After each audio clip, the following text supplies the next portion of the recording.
Hello, romance lovers! Today's story is called Little Dragon Princess Tames the Crazies.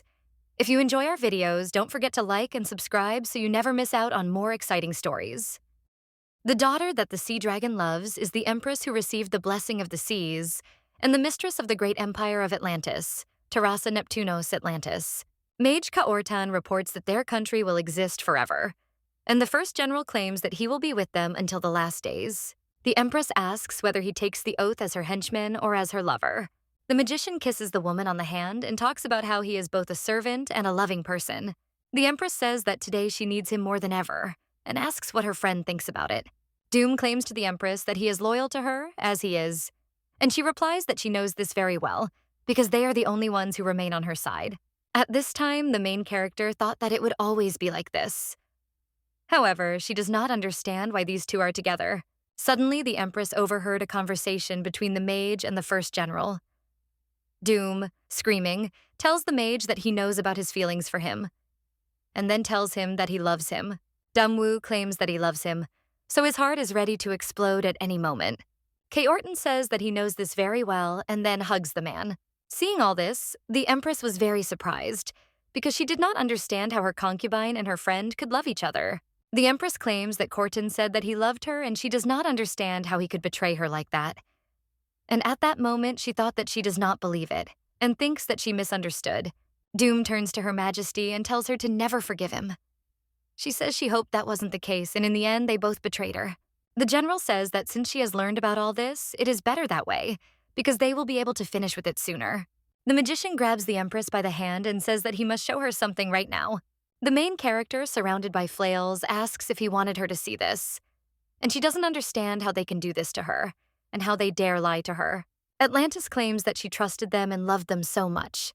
Caortan asks for forgiveness from Her Majesty, and upon hearing this, the Empress asks if this is his entire answer. The magician explains that he simply wanted to protect the man he loves. However, the main character claims that her lover and longtime friend betrayed her. And then she asks why it all came to this. Suddenly, the Empress realized that they had planned all this from the very beginning. And at that moment, she thought that she would make them regret it, and she would never forgive them both. Until the life in this world fades away, she would curse them. After these words, the Empress of Atlantis was sealed. In chains of sadness and despair, she led 1,000 years, and she understands that she will not forgive them for this and will take revenge if she had another chance. The main character understands that probably at that moment, someone was able to hear her voice and the seal that bound her began to crack. The Empress does not understand what the sounds are and thought that it was rain, and she also smelled blood. And then she realized that the seal was broken. The main character saw that the maid was wounded and the man with the sword was forced to give the Duke's daughter away. The Empress does not understand what is happening. And at that time, she thought that this is how her second life began. And the spell of Caortan is destroyed. And also this chain no longer binds her, and she began to feel everything around and returned to Atlantis again. The main character understands that she is just a child, and at that time she thought that it was just a dream. The maid holds a little girl in her arms and says that she must carry her to the Imperial palace. And so the miss must be patient for a little while. Hearing this, the girl does not understand why she addressed her like that. At this point, the knight claims that it is time for her to surrender and then puts his sword to her throat. He also offers that if she allows the girl to be taken alive, he will let her live. However, the maid, screaming, tells him that she is not going to give this child to him, and then asks if he knows who she is. The robber says that this girl's name is Nicephorus Rician, and then again he insists that she give him the daughter of Duke Rician. The man reports that the Duchess desperately uttered her name before her death. The maid heard this and covered the girl's ear and screamed at the robber to cover it. The robber, screaming, says that he will send her to her mother. But the maid suddenly snatches the knife from him and wounds the robber. At this time, the main character thought that this girl is not just a servant, and these mercenaries are hunting her. The girl understands that if she were in her previous body, they would have been wiped off the face of the earth. And her last memory of Terrassa's life was a dream in which the Empress, who was abandoned, was betrayed by Caortan and Doom. The magician said that her corpse would never decompose, and that is why she is a pathetic and insignificant, useless empress. The main character remembers that she saw this terrible dream every night when she was chained for 1,000 years. And so she decided for herself that she would definitely survive and take revenge on everyone. The robber attacked the maid and screaming, he says that she should give them the child. And at that moment, the little girl falls to the ground. And at that moment, she thought that she doesn't care, because she was reborn again. And she is in someone else's body. The little girl understands that the only thing she must do now is to help that maid, and she must definitely survive. The main character thinks about the fact that she doesn't want to die again. The girl concentrated and used her magic, and at that time she thought about what she had done. The drip attack helped deal with the bandits who fell to the ground. And at that time the girl thought that if they do not breathe, then the attack will not work. And then she smiles and says that they are little bastards. At this time, the surprised maid asks the place if she really saved her. The maid picks the girl up and then hugs her and says that everyone said she was special.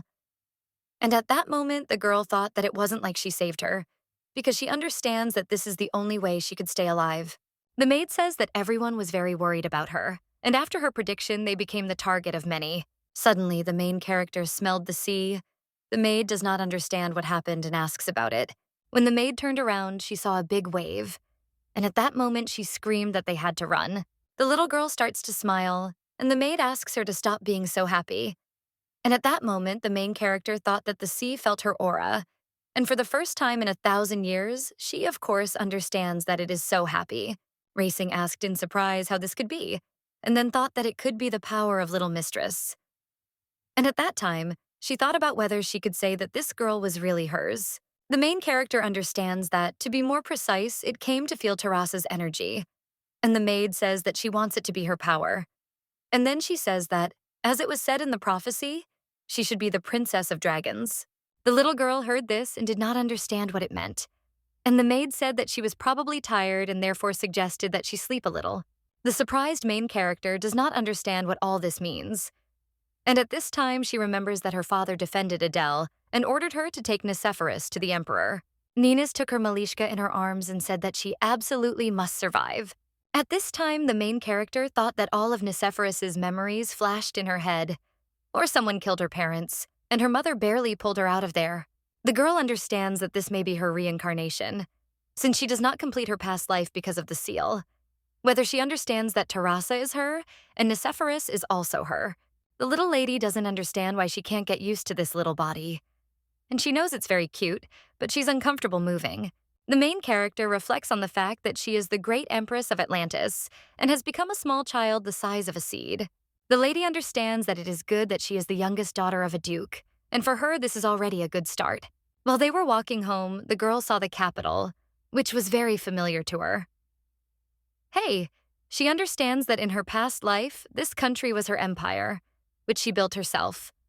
The capital of Atlantis.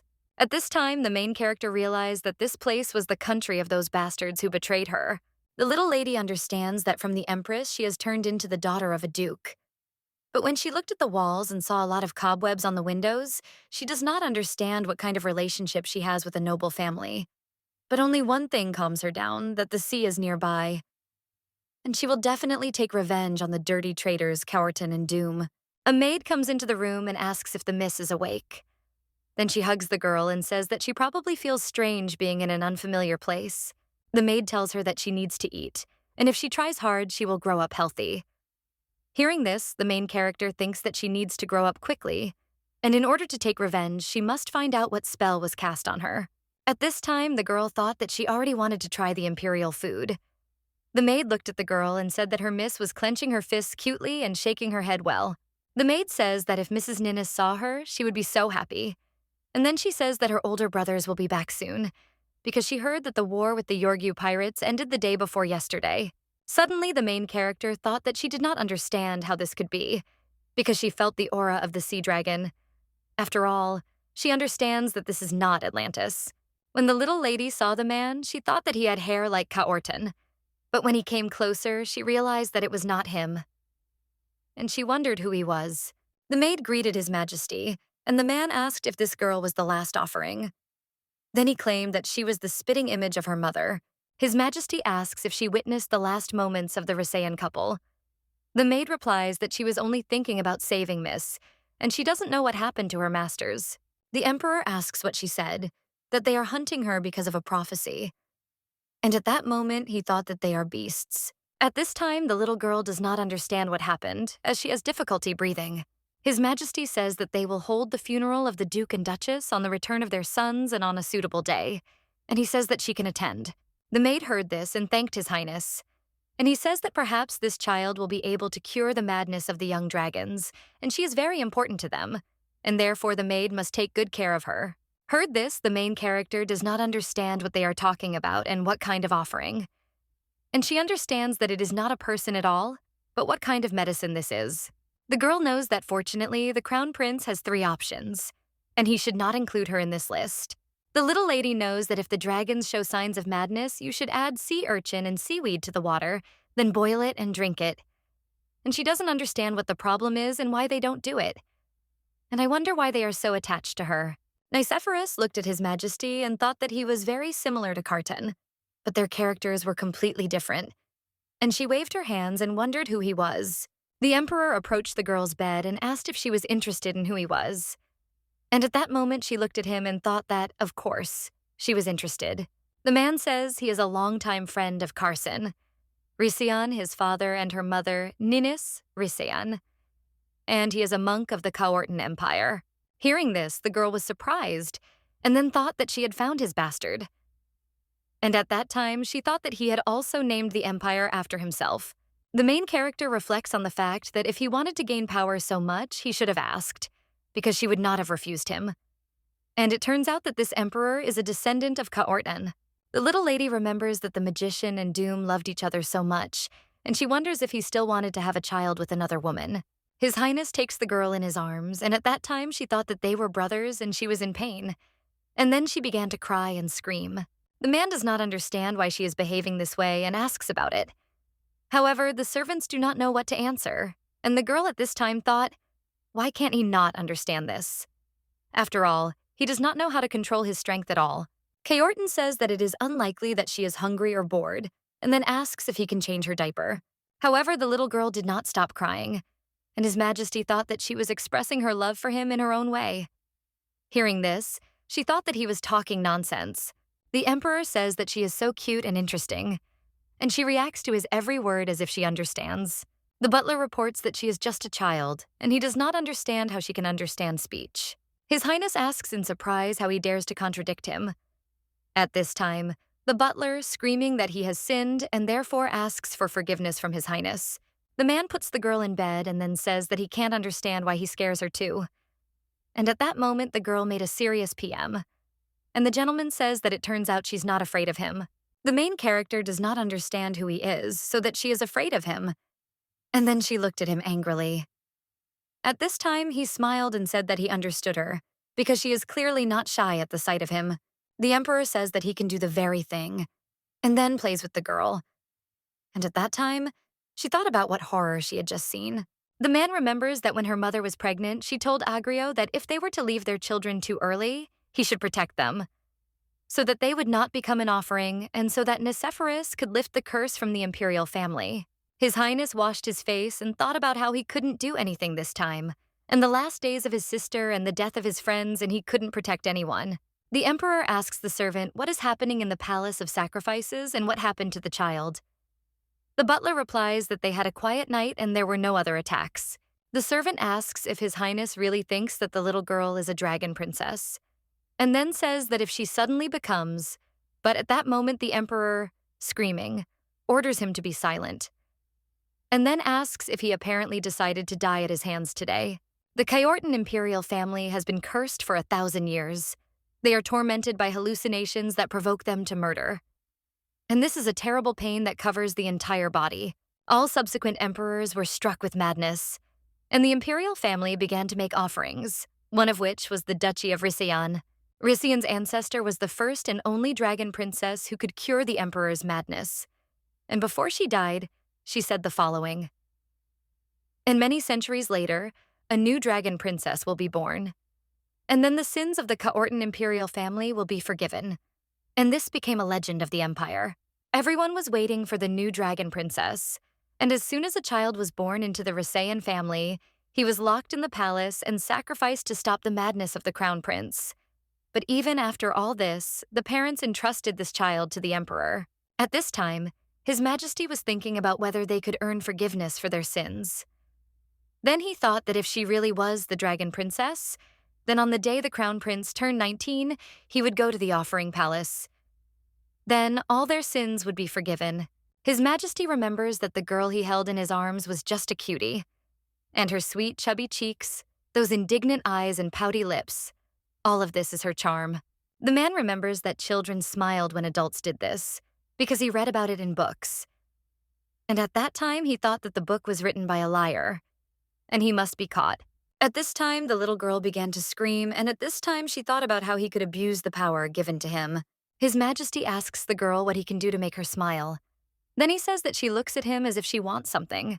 The man says that if she smiles, he will decorate this room and add more servants. And at that moment, the girl thought that all this is unnecessary and made a sad face. The prayer maid looked at the girl and said that she was asking her to smile.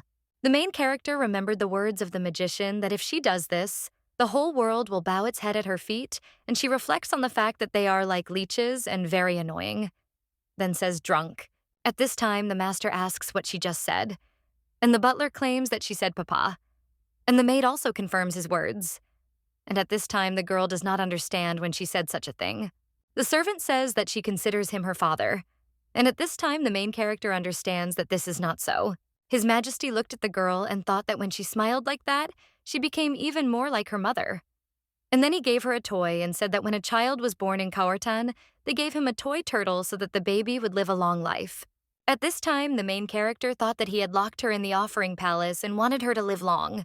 The gentleman strokes the girl's head and tells her to take care of this toy.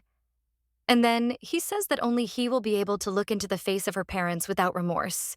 When His Majesty left the room, he had a very strong headache, and he thought that he had symptoms of madness.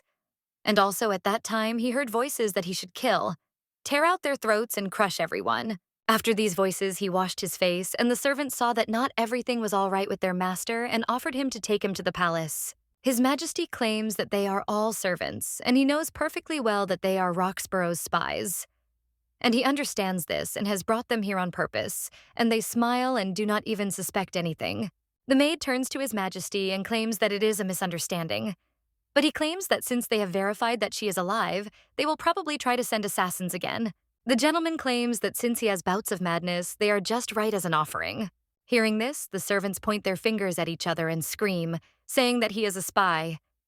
However, he did not hear them and sent each and everyone to another world. Kaorton wipes his face and tells Ninus not to worry, as he will protect her until the end. At this time, the maid played with the girl and said that her miss was simply amazing, and she already understood the words and did not even cry, and therefore she knew that nothing else could be expected from a member of the Rosian family. At this time, the girl thought that she did not want to see how she tried to console her. The maid tells her that she is more talented than her brothers. And then she tells her that they are, of course, unsurpassed individuals and were able to show their abilities at such a young age, and perhaps she is the only one. And her brothers will immediately understand this. The maid tells the girl that if she is tired, she will put her to bed. And at that moment, the main character thought that she never had brothers. The maid put the girl on the bed and then tells her to sleep and close her eyes. And since she is the sweetest girl in Carton. However, the little lady does not want to sleep and thinks that it is too early for her to go to bed, as she wants to learn about many things. The next morning, the young gentleman touches the girl's cheeks and says that this little girl was really born completely fearless. And the brother claims that he stopped touching her because it would hurt her. But the young gentleman objects and says that he knows perfectly well how to deal with children. At this time, the little lady thought that it was very noisy in her room, and she opened her eyes. And then she saw the guys and did not understand who they were. Nicephor suggests that it is Nathaniel, Risayan, and Hyberg Risayan, her brothers who won the battle with the pirates and returned. And at that time, she thought that they really were similar. Hybert suggests to his brother to look at her, because she is looking so intently and apparently they have interested her, and she probably feels their energy. Nathaniel says that she has great strength from birth. Hearing this, the girl thought that he really feels Teras's power inside her. And then she begins to push with her bags and thinks that he should tell her more about this. The pink-haired brother tells her that he thinks she wants to play with them and also suggests that she wants to call them brothers. Hybert says that on the ship he read a book about children, and at that age they can already pronounce individual words. And at that time, the girl thought that this could not be. Nathaniel suggests that his sister say the word brother, but when the girl doesn't answer, he says that it's still too early. Hybert claims that from this moment on, she begins to grow up quickly and will soon start talking, since she is also a carrier of coral fairy genes. The coral fairy race is the strongest sea fighting race. They never retreat and face death from birth, have a strong fighting spirit, and do not know defeat. And at a young age, they reveal their abilities. Most coral fairies are incredibly beautiful, and humans attack them to enslave them. Hearing this, the main character thought about what she, of course, could have assumed. But she does not understand whether those hired killers attacked her mother because she has a relationship with the coral fairies. Brother reports that once a representative of this race reaches adulthood, he becomes incredibly strong. And in the first year of life, children experience very slow development. This applies to coral fairies. Haber suggests that she might be stronger than them, and even than their mother. The younger brother says that he still can't believe what happened to his mother, and he doesn't understand who dared to attack their parents. And he asks his brother about it because he thinks he's smart. Heber claims that this does not fit into his head. And he also knows that Rishan has many enemies and they are countless. And he understands that because of this prediction, someone is probably impatient. The brother asks if he is talking about her being able to become a dragon princess. Hearing this, the girl thinks that the dragon princess was talking about this to the emperor and Adele. And she understands that this prediction was about her. Nathaniel says that he even learned it, but he still can't understand what it says. His brother explains that this prophecy was seen by 5 priests from the Ramet sanctuary, and therefore he thinks that it is true. At this time, Nicephorus does not understand what kind of princess of dragons this is. And at this time, her brother comes to her and says that she apparently is also interested in this. Heber asks his brother if he thinks the little girl understands them. He replies that they won't know. The elder brother says that the prophecy about her was that when the promised time comes, the crack will open. And after so much suffering, the purest power will blossom. The daughter of the sea will bless the young dragon so that he can finally rest. There will be prosperity that no one dreamed of, and so they must pray, because they do not know where the blade will go. And they must ask for forgiveness and mercy, because the pain of repentance will still remain. Land of red soils where true reverence rests, send them back where they came from, for this is their savior. The main character thought that the daughter of the sea is about her. And since she heard such information, she needs to think it over. After all, after so much suffering, this is definitely about the Rasayan family. The blossom is the purest power, and it is definitely the power of the sea. And besides, the daughter of the sea, and here it was clearly spoken about her. The girl reflects on what Nicephorus Rizian and the Empress of Atlantis. And all this points to her on Tarasa Napuntos Atlantis, and therefore she thinks the main character of this prediction is Tarasa, and her reincarnation happened at such a moment. The main character reflects on the fact that the Ramet shrine, which serves the god of the earth, asks for forgiveness from her, and this seems strange to her. The brother takes the girl in his arms and says that she is very strange and at this time small. The lady thought that everything around her was spinning. Nathaniel says she has no signs, and he doesn't understand how they will know she is the dragon princess. Haber suggests they just wait until she awakens, and suggests not treating her like that. Heber claims that once her powers manifest, she will make a pact with the crown prince, and after that, the curse will be lifted. Because that is the essence of the appearance of the dragon princess. And since the crown prince is now 5 years old, and he does not understand what will happen to them if he awakens during these 14 years, brother says that they will be able to leave this place if the curse is broken, then there will be no reason to stay here. Nathaniel heard this and said that he was glad because he didn't want to die. Then he turned to the girl and asked how it happened that she was born right now. Heber says that the dragon princess has not been born for so long that they have already given up, and then thanks the girl for this, and informs that until then they will protect her. The main character thought that they were probably afraid of dying too, since her brothers are still so young and they are here as an offering since they have no parents. The girl understands that this concerns her. She wants and was not conscious, but this body remembers the warmth that came from her parents. And her father was so kind to her, and her mother fought with all her might to protect her. Nicephor doesn't understand why she's crying because she's lived for over 1,000 years, and yet she acts like a child. At this time, the brother does not understand why his sister is suddenly behaving like this, and he thought that she fell asleep again. Heber tells his brother not to wake her up and suggests leaving here. The guy with pink hair says that he wanted to stay here longer, but he understands that he is in the way. and therefore he will come tomorrow and bring a lot of toys and suggest waiting for him. Nicephor thought that they would come to her again tomorrow, and if so, she would not be so bored. And the girl also thought about the fact that she liked her brothers. A couple of days later, Sister's brother came and told her that he had brought her toys, and then he offered her to look at them and play with them. And at that time, the girl thought that they were with her again, and they had been coming to her every day since their first meeting. The little lady began to babble a little, and the second brother began to call her foe. While playing with the toy, the girl thought that it would be better for her to see the sea than to sit here. Nathaniel asks his sister why she is so sad and then asks if she wants him to kiss her on the cheek. The little lady objects and digs her feet while thinking about how dare he do this and suggests that he keep her lips away from his imperial body. The main character points her finger at the window and the brother realizes that she wants to look in it. And then he takes her in his arms and offers to look. Nicephor looked at the sea and thought that this was her homeland and the place she loved. And she wanted to go back there, to swim and have fun with the whales and dolphins, and to sing songs with the mermaids. The little lady wants to sleep on the turtles' backs, and it all seems like yesterday to her. And she knows she'll hardly be able to go back, but she wants to go there to dive into the water. The pink-haired brother takes the girl away from the window because he thinks it's dangerous, and she can't do anything with this body. The main character saw the book at her brother's and immediately went to him to take it away. However, the older brother objects and says that he does not want to give her this book. Hearing this, the little lady began to tremble.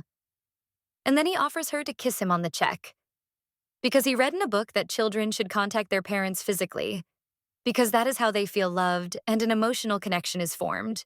The silver-haired guy claims that since she doesn't have parents, he's replacing them. He also says that if she doesn't want it, she won't get the book. Nicephoros is thinking about her, the Empress of Atlantis, kissing someone, and he thinks she would fall for such a cheap trick. Then she starts crying. Brother, says Fertogo, in order to get what you want, you need to be able to sacrifice something.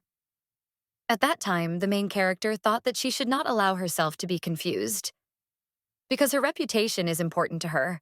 Haber takes his wall in his arms, and then she kisses him.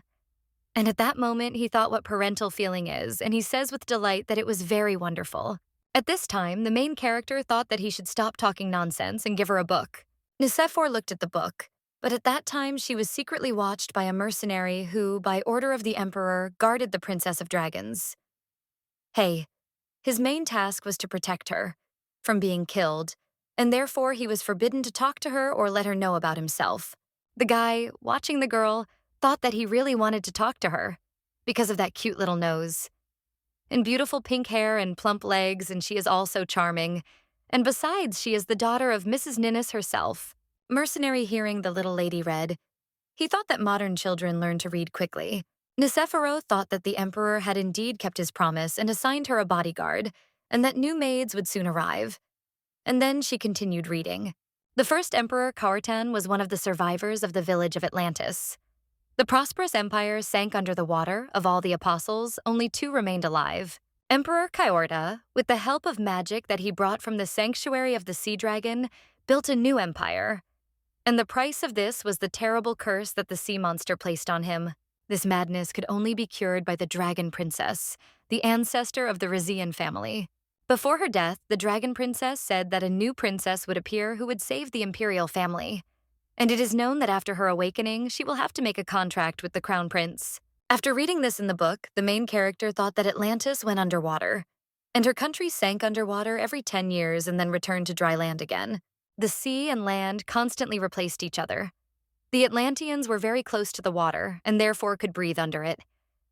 And at this time, the main character thought that the empire had sunk and disappeared. And she also remembers the curse, and the more she thinks about it, the stranger it seems. And as if it was created intentionally. The agreement is concluded in the established manner in the central sanctuary of Ramet. But it can only be concluded after the princess reaches 15 years of age, Nicephor. When reading the book, think about it. The method of breaking the curse is described in detail here. And she does not understand what the reason is and what the curse of the sea dragon is. Madness is when all the muscles and joints are torn apart, and everything inside is turning over and it becomes difficult to breathe. Frightening visions come, and strange voices appear in the ears. The girl reads that she hears the voice of a young woman. She says terrible words associated with a curse with pain and hatred, and many hear how the young girl screams and curses. At this time, the main character thought that even she would go crazy from this. And just from that, she already had goosebumps on her skin. And she thought that she had to endure until she was 15. And therefore, it would be good to quickly conclude an agreement and forget about this place. Nicéphore reflects on the fact that she is unlikely to be forced to marry the crown prince, and she would like to grow up sooner. Meanwhile, in the hallway, a maid thanks the others for helping with the funeral preparations. Then she reports that no new offerings have been assigned to the palace. The maid opened the door and saw that the little girl was sleeping, and apparently she was tired. And then she suggested that the maids clean up here quietly and leave. Suddenly, the main character heard a voice asking her for help. And at that moment, she thought that she had already heard it last time. However, the girl does not understand what to help with and offers to tell him since she hears his voice. The voice says that he is in a lot of pain, and his whole body is being torn into small pieces, and therefore he feels excruciating. Hearing this, Nicéphorus does not understand how she can help and thought that this is an illusion or reality, since she saw a little boy. The guy asks for help with tears in his eyes, and he begs to save him. Suddenly, the voice, like the vision, disappeared, and she does not understand what is happening here. But suddenly, she sees the boy again and asks who he is. The next day, when the girl woke up, she thought that she didn't understand what it was. And she thought that this boy was a mirage, and she understood that it couldn't be, because it was obvious how much he suffered. The little lady wonders if she will be able to meet him again. The maid informs Milady that today is the day of her parents' funeral. And then she says that it is not yet known who is behind the attack, and therefore it is too early to relax. The maid suggests that the girl should wear safer clothes and asks if she minds it. Hearing this, the girl does not understand what she is talking about. The maid explains that it is always windy on the seashore, so you need to dress warmly. And that is why she chose a dress for the funeral. And also, in case she is attacked, she prepared armor. And she reports that she herself put on a similar one. Hearing this, the main character thought that an ordinary maid would not use armor in case of danger. And that is why she is more and more interested in Adele. Nicéphore recalls that in her native Atlantis, all burials were held at sea, because their life began in the water, and after death they had to return back. The girl understands that apparently they have the same thing. The funeral arrangements and the clothes all reminded her of her homeland. The elder reports that today they lost 2 defenders of Caortan, the Duke and Duchess of Risayan. Fortunately, their children are with them, and that was the will of the sea god. The man says that let no one experience this pain of loss. Then he wishes longevity to their children. 2 white boats with flowers sailed out to sea, and the man says that they are sending them to another life on a sea voyage. At this time, Nathaniel is screaming, crying, and talking about how they promised to go on a journey with him when he returned. And he does not understand why they did not keep their promise. The boy claims that they should not have left them, and if he had been there, he would have protected them. The little girl is also crying, and at that time she thought that in this life she could experience parental love. And she understands that everything was ruined and she will not forgive and will definitely take revenge for them. And she understands that for this, she needs to find help. Nicéphore reflects that she will gather the power of the sea while she can, since she does not know when she will be able to come here again. At this time, the little lady felt that there were little gerbils in the air and her nose was itching again. It was at this time that she thought that her nose was itching so much that she could no longer even control herself. At this time, the city's inhabitants thought that the heavens were probably angry because of the death. And for them, these are clear signs of an approaching disaster. And also, what will happen to the Risayan family if this girl is not the Princess of Dragons? One man says that their family will come to an end. Hearing this, the main character does not understand how they dare to loudly discuss this in front of the children. And she needs to somehow calm them down and thought that maybe they should tear out their tongues. The girl remembers that the emperor liked her smile and thought that maybe it was worth trying. And then she smiles and thinks about shutting up the man who talks too much. At the funeral banquet, the duke's daughter was seated in a chair, and one lady was saying that the girl was so cute when she made a serious face and she didn't even cry. Hearing this, the little lady thought that they seemed to have an eye for cuteness. The lady asks her friend if she thinks the emperor is still not going to marry and appoint someone to be empress. Hearing this, the little lady thought that His Majesty had no wife. And surely this was all because of his madness, since he was afraid that he might harm the empress. The lady in the yellow dress says that she is worried about him, even though there is already a crown prince.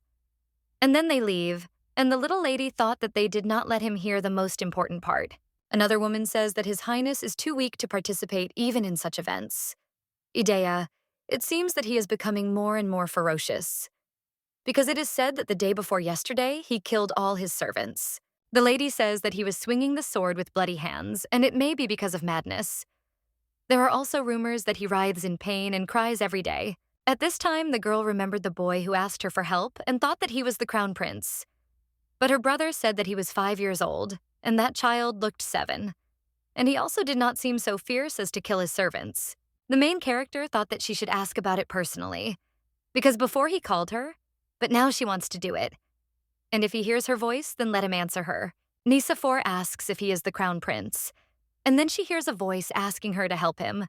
And at that moment, she thought that he was the one who should become her husband. And she saw a boy next to her. The butler informs His Majesty that the funeral banquet has begun, and he replies that he will be there soon. And then he asks if those Raxborough bastards are there. The servant replies that they have just arrived with the prince, and His Majesty says that he needs to ask them something. The butler asks the emperor if he thinks they killed the duke and his wife. He replies that at least they are foreigners who are wary of the court and empire. His Majesty says that if the dragon princess awakens, then prosperity will come to the empire, and perhaps they were afraid of this. Roxborough. The royal family is second only to the emperor in power, and they are the first to be suspected. And then the emperor asks, what about the investigation? The butler explains that he searched all 3 assassin guilds but found no trace. Hearing this, the emperor thought that if there was even one clue, he would be able to behead the royal prince right now. And then he says that they need to go and look at their impudent faces. Nisafor looks at the boy and asks if he inflicted all these wounds on himself. Then she pities him and says that he suffered a lot. The girl asks if it is really the sound of a trumpet, but she hears the voice for help again. And at that moment, she screams for him not to go away. After all, she wanted to ask him about many things. When the emperor entered, he thanked them for their time. And then he said that in order to honor the memory of the defenders of the empire and his friends, a guest from distant lands had arrived, and so he offered to welcome him. Hearing this, the main character thought that some important person would enter the hall now, and then she stretches her hands to the maid so that she would lift her up, because the girl wants to see everything. Gunther Jan Roxborough, Crown Prince Roxborough, greeted His Majesty. The emperor says that he has come a long way, and the boy thanks him for welcoming him so warmly. At this time, His Majesty does not understand whether he came to express condolences or to believe in the fruits of their actions. The prince says that he is not destined to understand their great loss, since he is still a child and came here to console children who have lost their parents. His Majesty says that he communicates with him confidently and praises him. The boy thanks her and says that he brought gifts for the grieving. He offers to accept them as consolation. Nice for. Watching them, she thought that Roxborough was the enemy of this empire, and she did not understand what the emperor meant. And she thought that he suspected them of her parents' death. The main character thought that if they really did this, she would never forgive them. Neither diplomatically nor politically, there was no mercy for them, and she would tear them to shreds. Adele sees the worried girl and asks what's wrong with her. Then she offers to change her diaper and asks if she's hungry. At this time, the prince looked at the little lady and thought that this little one must be the bride. And then he came up to her, and she thought that she saw a familiar face. Nicephorus remembers that you were also an arrogant, impudent fellow in Atlantis, just as stupid and stubborn, and he still dares to be cheeky to her every time. The boy looks at the girl, and she doesn't understand who he's staring at, since he still has to live 1,000 years to reach her. Adele suggests, Miss, it is better not to mess with him. And at that time, the girl thought that she never retreats from a fight. The prince touches the girl and says that she is an oddball and there is nothing special about her. And he does not understand why this prediction would be about her, because even up close, the little one is no different. Hearing this, the little lady pushed the prince with all her might and thought that he should not show off. When the boy stood up, he pushed the girl, and the maid asked in surprise what His Highness was doing, as he had swung at the child. And at that moment, the girl thought that her Adele was clever. The prince objects and says that she hit him first. Haber comes up to them and asks if he wanted to hurt his sister. Houghton claims that she was the first to attack him, but his brother says that she is still a tiny child and that it is not proper for a prince to raise a hand against a small child. Hearing this, the main character thought that he needed to go study, since the prince was 1,000 years behind her. At this time, the emperor thought that this girl was so amazing because she slapped this arrogant boy. The butler reports that he even heard the sounds of blows, and he does not understand how such small hands can do this. At this time, the emperor says that this girl is just a cutie, and he would like to turn back time and see this scene again. The servant says that his master smiles like this for the first time since the death of the empress. The emperor thought about how he had lost his sister, whom he had deeply respected, and also said goodbye to Karzen and Ninnis, his close friends.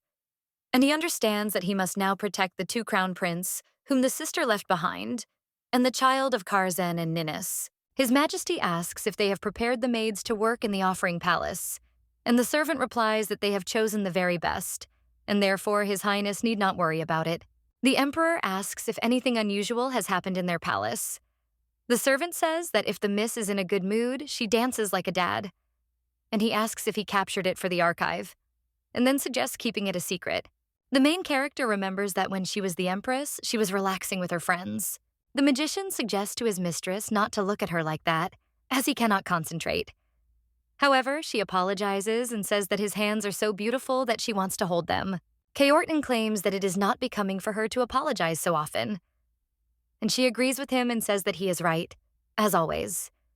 But she holds his hand and does not let go. After these memories, the main character thought that she would cut them both into small pieces, and she does not understand why they betrayed her. Even after everything that happened between them, she will jump back to those times, to her country Atlantis. The little lady thinks that she wants to find out what happened to her and why Kaorton betrayed her. And she understands that to do this, she needs to gain access to the secret library. But she does not know how to get there. The next day, the maids brought a gift for the little lady and asked if she liked it.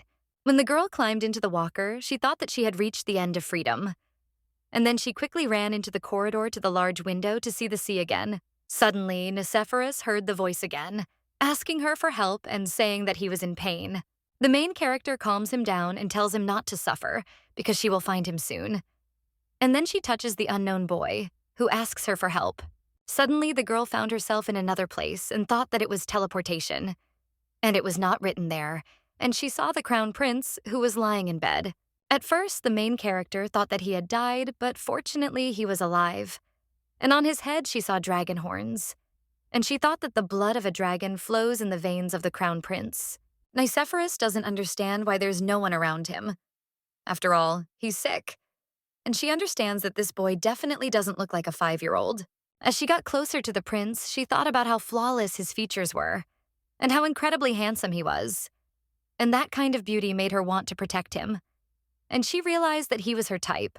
The main character reflects on the fact that such a small boy needs care. And then she puts a wet towel on her forehead.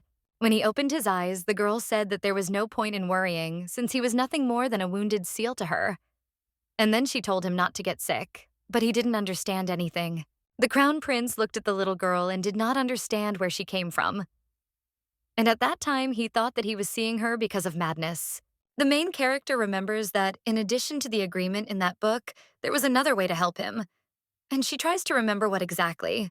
Before the contract is concluded, the crown prince's symptoms of madness can be alleviated with resonance. However, the protagonist does not understand how to touch him, as he is in pain. Suddenly, the boy grabs her and puts her on his chest. And at that moment, she thought that she couldn't breathe because he put his hand on her. Nicephor doesn't understand why he doesn't ask for help like he did before. And she thought that it could be because she saw his inner state. And she even likes his stubbornness. The next day, the girl saw a boy who asked if she was awake. And at that moment, she felt the aura of the sea dragon. And she thought that he had incredible strength, which was equal to what she had at his age. But unlike her, it seemed that the sea hated him. The little lady comes up to the boy and asks if he feels better. The crown prince says that surprisingly, when he looks at her, he feels better and there is no pain. The boy is sure that she is the dragon princess from the fairy tale and then asks her about it. The prince asks if she remembers how they were in resonance, and then says that the older he gets, the stronger the resonance will be. He thanks the girl. The boy with black hair asks the little lady if she wants milk, but the girl says no, and then screams and says that milk makes her sick and she wants a well-done steak and shrimp fried in butter. The prince does not understand what the girl is talking about and asks if she wants something else. Hearing this, the young lady does not understand how he heard her thoughts. The guy claims that when she is so emotional, he only gets fragments of what she is thinking. A servant comes into their room and asks if His Highness called him. And when he saw Miss Rissian, Toe was very surprised. The young master orders that food be brought to him and to this girl. The prince realized that he did not know her name and asked about it. And then he said that in order to find out her name, he would have to call someone who knew her better. The little lady muttered under her breath and at that time thought about what she could say herself. But she realized that it would be problematic since he would not be able to understand her. The boy says that he doesn't want to let her go and doesn't understand what to do. The little girl thought that he should stop because he wouldn't be able to take care of her.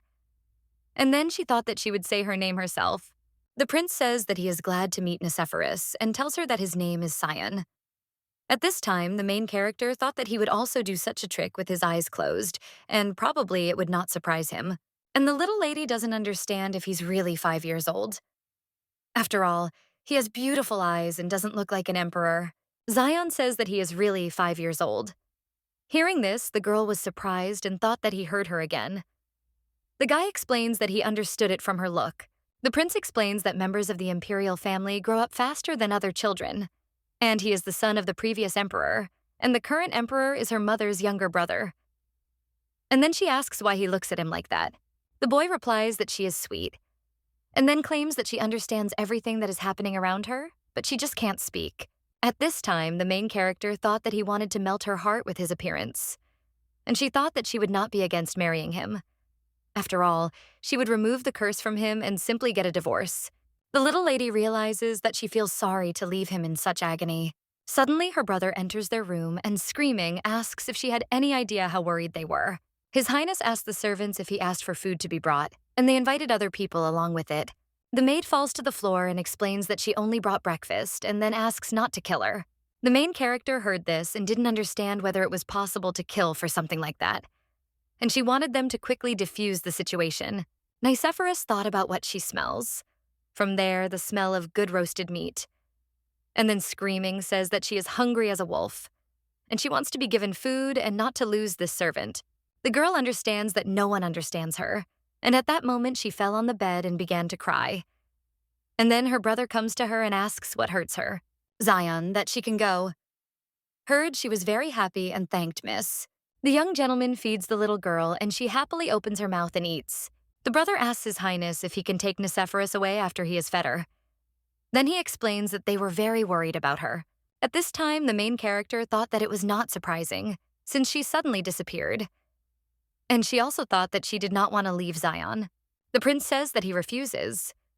The brother heard this, was surprised, and did not understand why. The young master explains that the little lady does not want to be in the palace as a gift, but here with him. And then he turns to the little lady and asks if he is right. Nicephorus thought about how Scion had been alone all this time. And although he looked absolutely healthy, he had been struggling with himself, suffering, and even now he could barely stand on his feet. The prince turns to the little lady and tells her that he will give her everything she wants, but she must just stay by his side. At this time, the main character thought that she could not leave him. And then he took her in his arms. The servants talk among themselves about how they are not at all suitable for each other. At this time, the girl thought that she heard everything and did not understand why Zion was silent. The maid wondered if the prince would harm the duke's daughter, and the servant said that apparently she would soon become an offering to him. The little lady doesn't understand what kind of people they are because she knows that the master hears all this. Zion turns to Joseph's servant and tells him to take this man away and give him a punishment of 30 lashes and dismissal. And the servant says that he will carry out his order and then takes away the servant who thought badly of the prince. The servant at this time, screaming, asks for forgiveness from His Majesty and reports that he was wrong and asks not to kill him. And at this time, he thought that he was having an attack of madness. Sitting in the carriage, the prince asks the little lady if he has gone too far and what she thinks. However, she supports him and says that it was deserved. The young master says that he would not pay attention if he was talking only about him, but he will not forgive the one who will involve her in dirty rumors. Nicephorus thought that he was a clever man, and that this servant had forgotten his place and therefore must be punished. The prince says that this is surprising to him, because she is still a baby, but to him she seems big, like him. And then he asks if she has another appearance that he does not know about. Hearing this, girl remembered her face to the previous empress, and at that time she thought that he felt something. Zion claims that she and the Risayan family, and therefore anything can happen. The girl thought that he probably just asked, but she was surprised. The young gentleman takes the little lady's hand and then kisses it. He thanks her for not being afraid of him, and then says that he wishes she would grow up soon and learn to speak. Nicephore saw that the prince was smiling, and she did not understand what was wrong with him. But when she touched him, she saw that his breathing had quickened and his body was becoming cold. The main character understands that these symptoms are dangerous and suggests doing nothing. At this time, the prince scratches his face with his fingers. At this time, the main character thought that he could not control himself and was ready to attack at any moment, without realizing it himself. But this sound earlier? What happens when you absorb someone else's power? The little lady realizes that this rejection, reaction, and energy is raging inside the body and begins to move from within. But absorbing someone else's power was punishable by death in Atlantis. Nicephore understands that he hardly killed someone in order to take someone else's power, and it turns out that she does not understand what Caorton did. The main character asks the guy to come to his senses and then asks him to resonate again. She rubs his hand and lower back slowly, and then asks him to wake up. When Zion came to his senses, he asked if the little lady was safe. But when he saw that she was unharmed, he said that, thank God, because he thought that she would suffer because of him. The girl asks if he knows his symptoms. The boy explains that he is actually insane, and if he loses control during the attacks, they will start to stop him and he can attack. The prince thanks the girl for not doing anything. Hearing this, she thought that was why there was no one near him, and if there were servants who died while trying to help him. At this time, the main character thought that if she could enter the secret Imperial library, she could find out what spell Caorton had cast. Once the power is absorbed, it is passed down from generation to generation, and it is definitely something forbidden. Nicephore reflects that if she had been able to notice Caorton and Doom's betrayal earlier, he would not have suffered so much. The servant turns to His Highness and informs him that they have arrived, and the young gentleman takes the little lady in his arms and bids her go. The main character doesn't understand where they are, but when she saw a woman painted on the wall, she thought that it was her. Zion tells her that it will be very noisy inside and suggests that she should not be afraid. Guys, time is short. The lady thought that she was already scared. And what a scoundrel Caorton was since he dared to whip her face. When they entered the palace, the servants did not understand why this lady was here. The emperor asks why His Highness came here with Risayan's daughter. Xiongpo greeted His Highness, and Caorton said that they were together and then asked what happened. The young gentleman says that he has something to tell him and then says that he resonated with Nicephorus. Hearing this, the servants were surprised, and the young master did not understand why they reacted this way. The emperor, screaming, asks what condition he is in. The butler reports that nothing has changed so far. And the girl is fine, she is absolutely healthy and still as charming. His Majesty says that it turns out that in the legends she became an offering. But they have a different result, and he does not understand why. The young master says that he also wants to know about it. At this time, Hybert comes to them and says that His Highness, even if Nicephorus is a dragon princess, he should not discuss matters concerning her without her relatives. Brother, the princess asks if it is possible to make an official protest against the crown prince. Hearing this, the main character thought that Nathaniel must have told Heiberg about everything that happened. And they are both worried and angry. But she does not understand how they can be so rude to His Majesty, even if they are from the Risayan family. The little lady hopes that her brothers will not be killed here and now, because she understands that it will create problems and they should not behave like that with the emperor. Nicephorus starts waving her hands and saying that she's all right. But because she's little and no one understands her, Hubert looked at his younger sister and thought that she was fine, and then apologized for being rude. His Majesty asks if they themselves understand this. The young gentleman with silver hair reports that Nicephorus belongs to the Risayan family, and while the crown prince reported his resonance, they were in the dark with her. Hybert believes that everything connected with Nicephorus should be known first and foremost to her family, and before such meetings are held, he would like them to be informed of this too, His Highness. The main character believes that they are right, because it concerns their status in the relationship and Nathaniel and Heiberg should know about it. And this time, her brothers are right. The emperor says that he had not thought about it, and therefore will take it into account. And since today is a famous day, he suggests leaving the matter. His Majesty formally congratulates them on their release from the status of offering. Hybert thanks His Majesty and then asks to be allowed to ask those people a few questions. The elder brother asks if there is a possibility that the dragon princess's power or quality of life could be reduced or that someone would gain her powers. Because the offerings were originally made to prevent the crown prince from having an attack because he could not withstand the power of the sea dragon. Hybert says that then, if the resonance power increases and with the agreement the curse will be disarmed, but the dragon princess will not be around, and he asks that the prince will no longer suffer from attacks. At this time, the main character thought that her brother wanted to hear that if he started to feel better, then the dragon princess could be with him. Nicephorus thinks that she does not plan to be with Zion for the rest of her life, and when his condition improves a little, she will go on a trip. And she will enjoy her freedom, because in her past life she could not afford it. The butler reports that they resonated too little and that they need to observe for at least 3 months. He reports that they themselves know that there are very few records of the past dragon princess, and most of them are in the secret library. The emperor says that it turns out that madness is hard to cure, and the butler says that it is worth studying the current princess a little more closely, and especially since she is from the race of coral fairies. At this time, the main character thought that she also wanted to go to the secret library with them.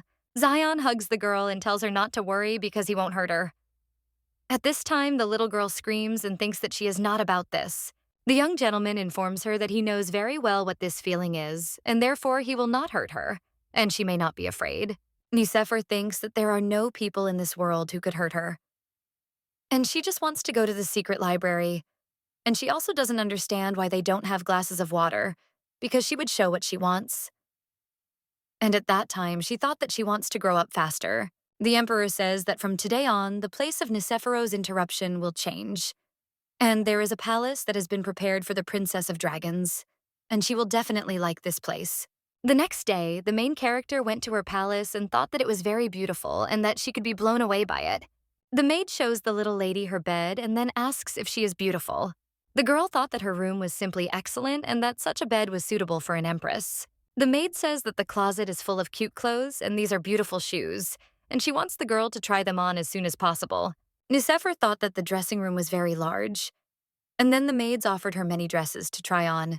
Suddenly, her brothers enter the room and ask why it is so noisy. Nathaniel turns to his little sister and tells her that he has something for her. Then he hands her the box and offers her to look at it. When the little lady opened the box, she thought that it was the lucky stone of the giant monsters, and that it probably belonged to her mother. The main character was surprised because this stone is very difficult to obtain, and she does not understand how they got it. Adele, seeing this bracelet, says that it was lost when she and the princess ran away that day, and she wonders how it ended up here. The brothers ask what she means and offer to tell her in more detail. The maid explains that on the morning of that fateful day, this bracelet was placed on the princess's hand by Mrs. Ninnis. But suddenly the murderer appeared. While they were running away from him, the decoration fell out and was lost. Adele suggests that perhaps it happened at the entrance to the estate, and it fell from the princess's hands, but they could not return. The main character thought that she did not understand how Adele was not hurt in all this turmoil, and apparently it was because of the stone. After all, after they left the estate, they quickly attacked their trail, and it was at that time that she came to a realization. Nathaniel reports that he was lying by the fireplace. At this time, the maid realizes that there was a secret exit near the fireplace. The brother with pink hair puts a bracelet on his sister's hand. At this time, Nicephor thought that apparently her mother had already sensed something was wrong. Suddenly, in the room, a maid with glasses falls to the floor and breaks a plate, and then asks for forgiveness. Hybert tells his sister that there will soon be a celebration in honor of her becoming a dragon princess, and it will be held in the Pearl Palace. And according to custom, the host of the celebration must arrange everything. But since she is still very young, he took this job upon himself. Hearing this, the girl thought that this was great, since she had never been involved in organizing such events, and remembered that Caorton did everything. Hybert says in 2 weeks and suggests that they keep an eye on it. Nathaniel looked at the cabinet and asked his brother if he had filled it with jewelry for his sister. The little lady thought about how to make it in time. He should have ordered it the first day he met her, and she understands, because the look of this man, who with all his appearance says that he is still better than this emperor. Nathaniel reveals that he and his brother bought the jewelry inside the cabinet together, and when they defeated those pirates, their treasure. Hybert turns to his brother and says that they have a lot to do, and then suggests that he leave. The young gentleman with pink hair turns to his sister and says that he wants to live with her here in the Mother of Pearl Palace, But since he is no longer an offering, he must live in the estate of the Duchy of Rician. Niceform tells her brother not to be sad, and at that time she thought that he should go, since Haber was waiting for him. The boy with pink hair thought about how his sister wants him to be near her and then asks her about it. The main character thought that she didn't mean it at all. And her brother says that they will see each other later, and then kisses her on the cheek. And she thought that she was already tired of him. Nicephorus says that he will come more often and then says goodbye to the girl and leaves. The little lady is thinking about the holiday and she doesn't understand what will happen this time. 2 weeks later, you have a celebration day. The maids turn to the little lady and say that she is the most charming in the world, and it is impossible to look at her without affection. The maids say that they feel sorry because one maid has to accompany her to the party. The maids turn to Adele and tell her that she must remember every detail and triviality associated with their princess in order to retell them how it was. And then they suggest that they have a good time. When Adele saw the young gentleman, she invited her mistress to look at him. Sion announces that he has come for Nicephorus. And when the little lady saw him, she thought that he looked dazzling and was becoming more and more beautiful every day. The maid says that she is glad to meet him and then greets him. The prince takes the girl in his arms and says that he feels great today. And it's all thanks to her. And as he walked here, he felt better and better. The main character understands that she was next to him for these 2 weeks, and that is why he did not have attacks. Sion reports that when they enter, there will be many annoying people and the aristocrats will not like the news that they resonated. The girl does not understand why and asks about it. The prince explains that the aristocrats do not like the Imperial family strengthening its position, and they want their influence to grow.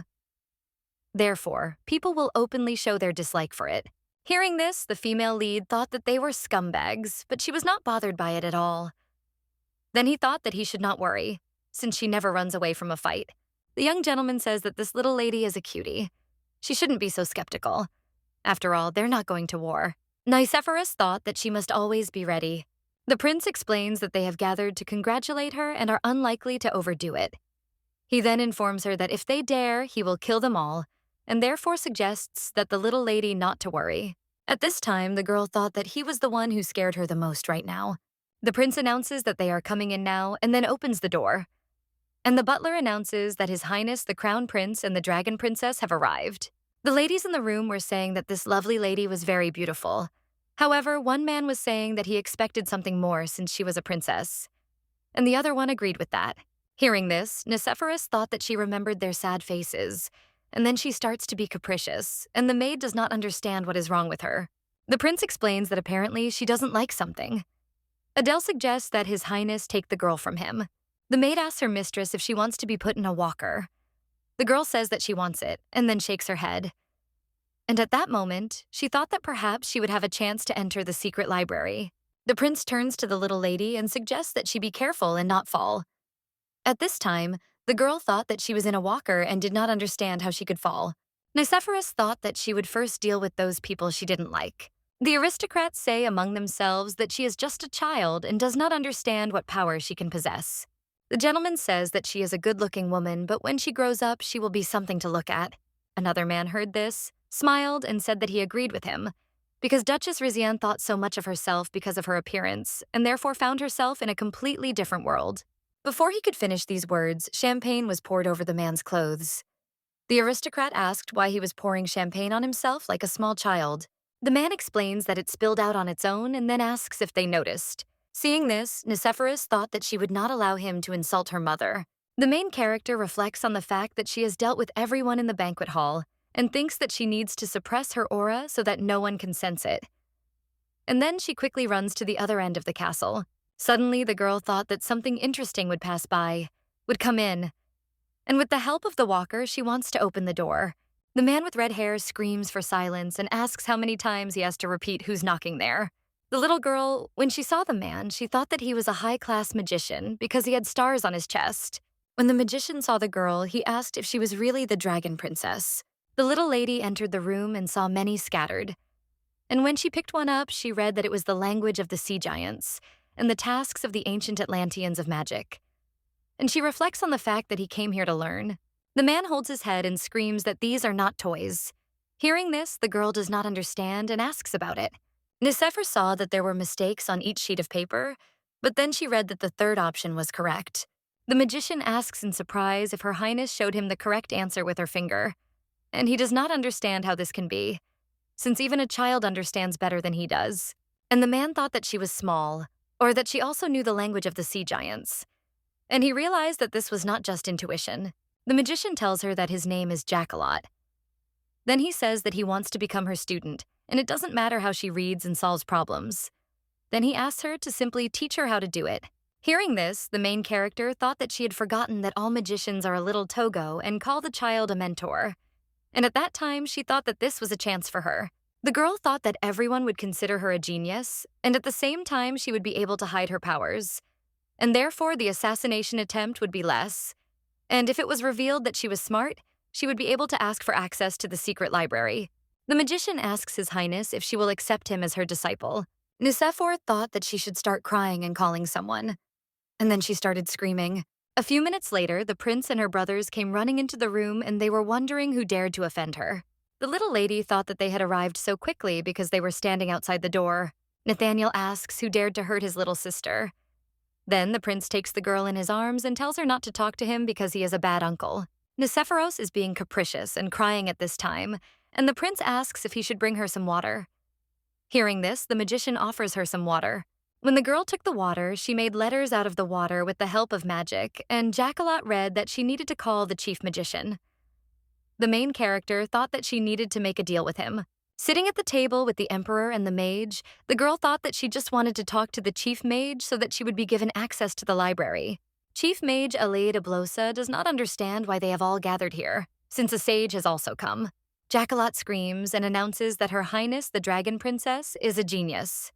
Then she explains that she was able to solve a difficult problem in the language of the sea giants. In an instant, she solved the correct answer.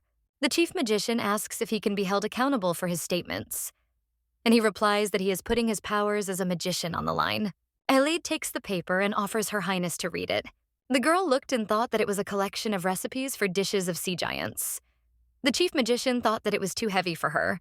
Nicephoros makes letters with water and asks what will happen if she reads it for him. The sage asks the girl if she knows the language of the sea giants. And at that moment, the main character thought that she showed him this with the help of water, and she does not understand why he would stick his face to her. The magician asks the lady when she learned to use magic, and at that time she does not understand what she should answer. And she draws that she has known it since birth. The emperor says she is Rasayan, and that is no wonder. And her older brothers are also successful in everything. And it is impossible to explain this genius, since she is still a baby. His Highness says that the world is full of people who are more brilliant than him, and they must deny her talent because they cannot admit it. The emperor announces that he has decided to keep her abilities a secret for now, and even if she is a genius, it does not change the fact that she is still a child, and they cannot take away from her the childhood to which she is entitled. The great sage smiled and said that he should live another couple of decades to see the adult princess and work with her on various studies. The chief mage says that he must live even longer than he did to develop different types and techniques of magic together. At this time, the main character thought that she had not actually given her consent, and she only needed access to the secret library. And if they let her in, they would get very valuable information through her. The emperor says that Nicephoros cannot go there, and if he opens the secret library, then its secret will be discovered even in neighboring territories, and this will expose it to even greater danger. The chief mage says that if Her Highness helps research ancient magic in 10 years, and the great sage says that if Her Highness helps research ancient language and history, then they have something to offer His Majesty. Hearing this, the emperor asks if they want to make a deal with him. Mage Aleid claims that no one will say anything if he brings papers from the secret library, and Her Highness the Princess will be able to look through them in his office. The great sage agrees with him and says that he is right because no one will suspect anyone if the child looks at old papers. Kaorton turns to the little lady and asks her what she thinks. And at that moment, the little girl, A, waved her hands with delight and thought that this was just great. The emperor asks what he should bring from the secret library and invites her to say what exactly she wants. Nicephor, with the help of water, shows that she needs records about the first emperor, and also papers related to the death of the ancient empress of Atlantis. And she must learn at least something from this to move on. A few minutes later, the emperor invited them to come in to see Zion, and the little lady was surprised as she did not know that he had been there behind the door all the time. His Majesty asks the prince if he heard everything. And the boy turns to His Majesty and says that he heard everything. But the Emperor reminds him that he asked to be called uncle in private. And then he says that this place rightfully belongs to him. The prince asks his uncle what he wants to get from the chief magician and sage. Keortan says that he himself must understand that the situation is not the best, and they do not know what Roxborough intends to do. Well, maybe they are preparing for an attack. His Majesty informs them that they can declare war right now and slaughter them all, but he knows that the lives of their people can become even worse. And when the time comes, they will be obliged to become the power of the Empire. Hearing this, the main character thought that the Emperor wanted to use magicians and sages if a war suddenly broke out. And she realized that a real emperor should think exactly like this. Keortan believes that the symptoms of madness are increasing day by day, but he will hold on and does not know when his limit will be reached. The prince suggests not to say that to his uncle. And at that moment, Nicephore thought about how they had to, because she had goosebumps just from what she had read in the book. And she was afraid to even imagine what it was like to experience such terrible pain. The emperor turns to the prince and tells him that he must improve himself. And at this time, the girl understands that, despite this, he cares about his nephew and tries to endure everything. His Majesty says that until the prince grows up, he will have to wear clothes that are not made for him. The girl thought that she couldn't tell them anything, and even if they were descendants of Keortan, it didn't make her feel any better that they were suffering. And she understood that, being a child, she wasn't able to solve this problem. And so she would have to wait until she grew up. After that, the days passed slowly and quickly. Because of this time, the main character grew noticeably, and she turned 2 years and 1 month old. Nicephore wonders if the chief magician and sage are tired of it, and she doesn't understand how many invitations they sent. Adele picked up the girl and asked what they were going to play today. The little lady said that she wanted to play tumbleweed. The maid says that Her Highness spent the whole day yesterday on the bed. However, the little lady asks that the maid gave her a book, and when she took it, she thought that it was already all wrinkled, and she should ask for it to be copied. The girl reflects on the fact that she has studied very diligently all the papers related to the destruction of the Atlantean Empire. And in her entire life, she has never seen such a huge wave that swallowed up an entire country. The sea seemed like a giant angry monster, and all their achievements were destroyed in the blink of an eye. And when it was time to go underwater, the sea slowly covered the empire. Nicephore thought that she had read all this countless times, and she could not imagine this horrific scene, because further it was written about how the first Emperor Keortan regretted. The main character understands that this part is not so important and can be skipped, but she only thinks that from this moment the most interesting part begins. The girl reads about the words written after the Emperor's regret. Rereading it, she feels everything that she did when she first read it. And this is shock, anger, and despair. The main character thought that she should see this passage again, but she is annoyed that he did not finish writing anything about it. Nicephoros understands that after this difficult sentence, he was describing how he acted after the destruction of Atlantis. The Atlanteans had to get used to life on Earth, and for a people who had no one to rely on. He created a new faith, thinking that it would perpetuate their memory of Atlantis. Remed's shrine worships the god of the earth. She thought that he sealed it with his own hands and wanted to perpetuate the memory of Atlantis. The girl claims that she is Atlantis and then starts screaming. The maid asks Her Highness if everything is all right, and then asks if she would like some refreshing juice. Nicephore said that she wanted to drink, and at that moment she thought that she was putting too much pressure on Adele. Haber came to see his sister and tells her that she is lazy. Since she is brilliant today, she is loafing around. The girl asks if he compliments her, but the brother objects and says no. The princess asks why he came since he is very busy, and she understands that even after he became a duke, he comes as soon as he has a free minute. The brother says that he read a very popular book about children, and it says that this age is very important in a child's life. And then he gives her a new toy and offers to play with it, because it will help to increase the level of receptivity. The little lady doesn't understand how to play with it and what to do. And then the girl smears paint on her palm and puts it on the gentleman's face. The maid was surprised, and when she saw the little lady, she offered to wipe her hands and offered some juice to drink, and hot chocolate to the young gentleman. Hybert, seeing his sister laughing and asking why she is doing this, the girl points at him and says that he is drinking chocolate. The young gentleman asks what's strange about him drinking hot chocolate. Hearing this, the girl thinks that she didn't say it was strange and only thought he had a sweet tooth, and then smiles, because his tastes don't match his appearance at all. The main character thought that it was strange because Nathaniel doesn't like sweets. Hybert says that she is capricious today, and then asks what she wants to know and says that he will answer all her questions. Nicéphoro says that she wants information about Atlantis and the first emperor, but realizes that her brother knows nothing about it. And then she remembers that she was interested in something, and that is the previous empress. The girl remembers that there is no record of the death of the former empress, but probably Hebert knows something about it. And then she asks about it. The main character saw the surprised face of the maid and did not understand what was going on, and then thought that she asked something she should not have asked. Adele, you suggest that Her Highness change her clothes. However, the girl does not understand why and asks about it, because she does not understand when she managed to get so dirty. Nicéphore thought about what she must have asked about the forbidden thing. The maid whispers in her ear that it would be better for her not to mention the previous empress, because it was a very painful memory for them. Adele reports that her mother, Mrs. Ninnis, considered the previous empress her older sister, and after what happened, she even stopped eating and drinking. And this event was shocking, but in all, it was hard to see the state of Mrs. Ninnis. The main character understands why she was so upset by her question. Then she says that she didn't know and thanks her for saying it. The maid says that since they were talking about Mrs. Ninnis, she remembered her words, which she asked to convey to the little mistress. And it would also be good if she could personally say this, and asks if the girl does not mind, since she will convey the words to her instead of her mother. Nicéphore says she doesn't mind. Adele says that those born with the power of the sea dragon have a painful attachment, and the previous empress felt it for her lover, and the current emperor for his sister.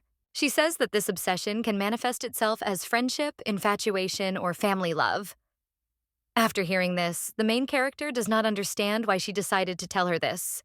The maid says that she will now speak in the words of Lady Ninnis, and then she claims that when the crown prince begins to become attached to her, she should not resist, since she is able to cure his illness and therefore, perhaps, not become attached to her.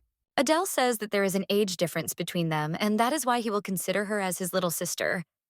And she also wonders if she will become part of his family for the sake of the people. The woman with pink hair touches the girl's head and says that she wants her daughter, as befits a dragon princess, to fulfill her duty with great responsibility. The maid says that she thinks the prince has already become attached to her, since he visits her every day. At this time, the main character thought that she would not have said that, since she had never seen her mother, but she imagined what kind of person she was. And first of all, she thought about the desires of the people, and then about her own. Mom was an aristocrat. She tried to fulfill all the duties assigned to her. Little Lady says that she likes people like that, and her mom was great.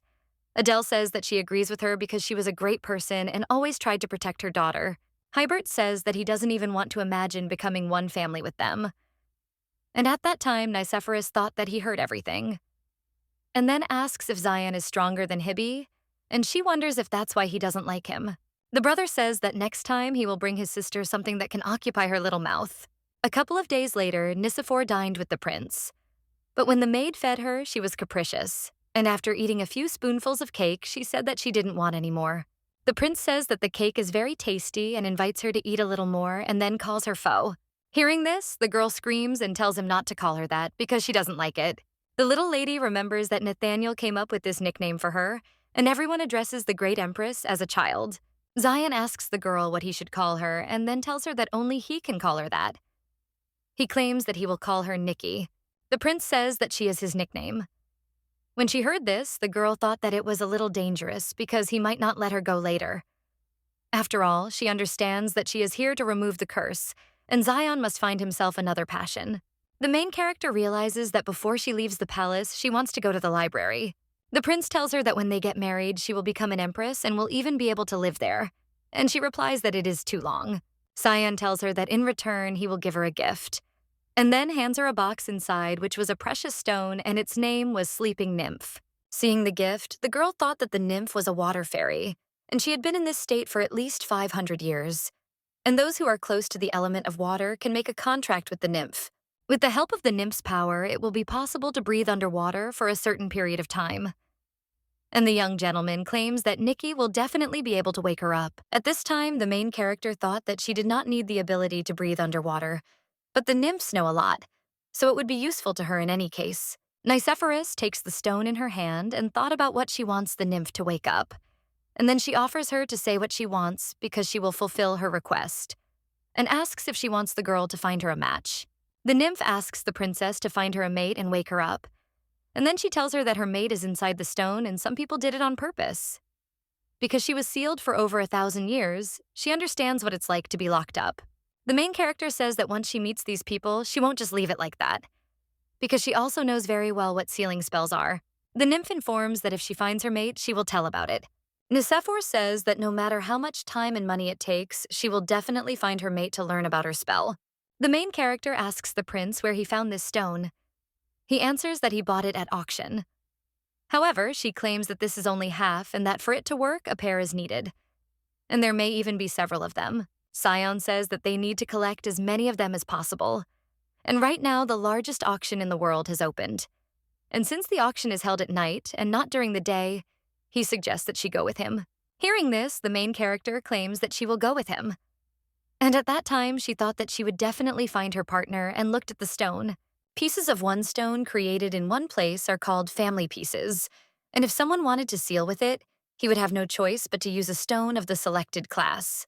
Nicephor is thinking about finding a mate. It won't be too difficult for this nymph, and if she can find an object with the same shape, appearance, and place of origin as his. Sitting in the carriage, the little girl looked at the prince and thought that she barely recognized him, because not only had he changed his appearance, but she had too. The prince announces that in a few days, Nathaniel and Hybert will arrive at the Pearl Palace. And he thinks he has already said this, but since they are already here, he will buy a gift for Nathaniel. Hearing this, the main character thought that Nathaniel was going somewhere far away, and it seemed that Zion did not want to talk about it now.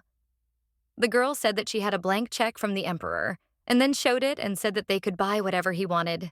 The prince announces that they have arrived and that there will be a lot of people at the auction. He says that guards are watching over them, but still offers the girl to hold his hand tightly. When they went inside, Zion offered her binoculars and said that this way she would be able to see better.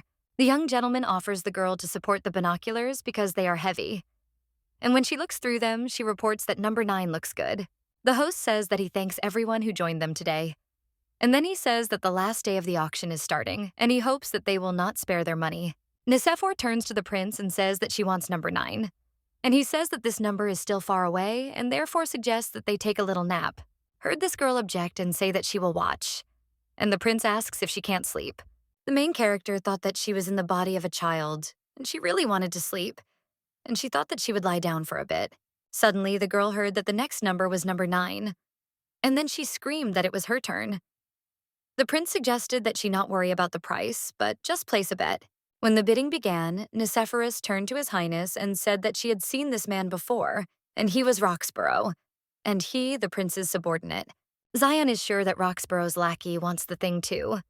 And apparently, he somehow learned about the importance of number 9. The prince says that they should make the biggest bet, and the girl supports him in this. Sometime later, the main character found out that they had succeeded, and she happily thanks the prince. Zion looked at Roxobo and thought that he deserved it since he lost in this auction. The young gentleman asks Nicephorus if she wants anything else. The little lady replies that she needs a few more things, and he says okay, and tells her that more stones will appear. Suddenly, the main character saw the stone and thought that she needed it as a couple. And at that moment, she thought that she was incredibly lucky, and she would make the biggest bet again. Servant Roxobo. Very Evil says that if it weren't for this little brat, he would have this stone. After all, King Roxobo ordered this man to find an incredible gem worth hundreds or even thousands of ordinary stones. The servant reflects that this stone was better than all the others. If only he had known that such a stone would appear, he would not have spent money on the others. And he does not even have time to sort out the stones he has already bought. And he thinks that everything is wrong and he will have to get rid of them. At this time, a man approaches him and says that the crown prince has ordered to find out everything about the recent buyers of precious stones. At that moment, the servant Roxobo realized that he would return to his master empty-handed and without a single one of those stones on which they would spend a fortune. Nicephorus looks at the jewels and thinks that they are so big that she will be able to make exactly 4 pieces. The girl thinks about what she will do and how far apart the people with these brooches are. Thanks to her, they will always be able to feel each other's state. The main character understands that all the brooches will turn red, even if one of them gets hurt. And with such a body, this is too much for her. After a while, the little lady says that everything is ready, but she has no strength at all. But the main thing is that order is more important. After all, the nymph became a fish. The girl looks at the waterfish and says that it is time to tell them about the seal that was placed on her. The fish says that this seal of time and rebirth at a certain moment is removed by itself and gives the opportunity to be reborn. Nicephorus realized that they were unable to kill her then because of this seal. The nymph reports that she has not lost her memories and has not lost herself. And these are the characteristics of a sealed person. And on top of that, she has a strong protective spell cast on her, protecting her from external evil. The girl thought that nymphs do not lie and the sea does not lie, and this means that all this must be true. The main character says that it is a lie, but the fish objects and says that it is not true. And the girl says that Corton and Doom betrayed her. And she does not understand what kind of reincarnation with protection is this. The nymph assures him that there is no doubt about this seal's design. And then she remembers that he assured her that no matter what happened, he would not leave her. Nicephor thought that it didn't matter what kind of magic they used. Since they didn't say anything, they put a seal on her. And they didn't want to understand her at all. And they weren't on her side at all. The main character thought that she would never forgive these traitors. Nathaniel came into his sister's room. Brother asks if she is okay. The little lady asks if he came alone. And he answers that his brother has some business in the province, and therefore he will return a little later. Nicephor asks Nadi if he is also going somewhere. And he answers that it is hard for him to leave his dear Fofo. And he says that he does not want to leave, but when he returns, she will already be quite grown up. The girl asks how far he is going. The brother answers that these are winter exercises and so he is going to the pole. Because every high-ranking family must certainly send this representative. And the elder brother is a duke and therefore he will have to go. At this time, the main character thought that it would be better if she went, but since she was still a little girl, she had to stay here. Nathaniel assures that everything will be fine, and they all go along the usual route and there will be magicians with them. The little lady reached under her pillow and pulled out a stone and said that she had made it for him. Seeing the gift, the brother said that he thanked her. And then he cried out with delight that he had received a gift from his little sister, and that it was a special gift for him. The girl asks him if he likes it, and the brother replies that he does. And at that moment, she thought that she knows it is useless to trust others, but she cannot deny her affection for him. Nicephor suggests to her brother that he must carry this stone with him, and he must promise her this. And he assures her that this thing will always be with him. And he promises. The little lady thought that she was much calmer now, and then she stretched out her arms for him to lift into hers. The brother asks why she is so charming and then says that she wants to be like her older brother. Hearing this, the girl thinks that she is older than her brother by many hundreds of years, and he does not know about it. Nicephorus hugs her brother and tells him to be careful, otherwise she will get angry. And he replies that he will be very, very careful and hugs her. A few days later, the main character thought that the emperor was supposed to come to her at 10 o'clock, but now it was already 12. Suddenly, a maid enters the room and announces that the emperor's escort knight, Lucas, is heading towards her. When the knight greeted the girl, she thought that he had come to invent excuses for the operator's lateness. Lucas reports that the emperor has an attack of madness, and this attack is very strong. And it happened 2 hours ago. And it is also much stronger than usual. And yet the emperor has not gotten better. Nicephor, screaming, asks why she was not called. The knight explains that they thought the attack would not be so dangerous and therefore called her late. And then he apologizes. The little lady asks if Zion is okay. Lucas says he is feeling a little better now, but the backyard of his palace is completely destroyed. And at that moment, the girl thought that everything is very bad. When the knight came with the girl to the master's room, she saw the prince sitting and happily asked her if she had come. The little lady immediately ran up to him and then asked if he was still feeling unwell. She also wondered if he was okay, and Zion replies that he is fine because she is near him. The girl touches his chest and says that he should be better. And at this time, she does not understand, because they had a resonance, why he is not getting better. Nicephor turns to the servants and asks if they have any medicine, but the servant replies that medicine does not help during attacks. At this time, the main character thought that she needed to help him and there must be a way. And then she remembers that the book said about touch, and also that resonance works better with touch.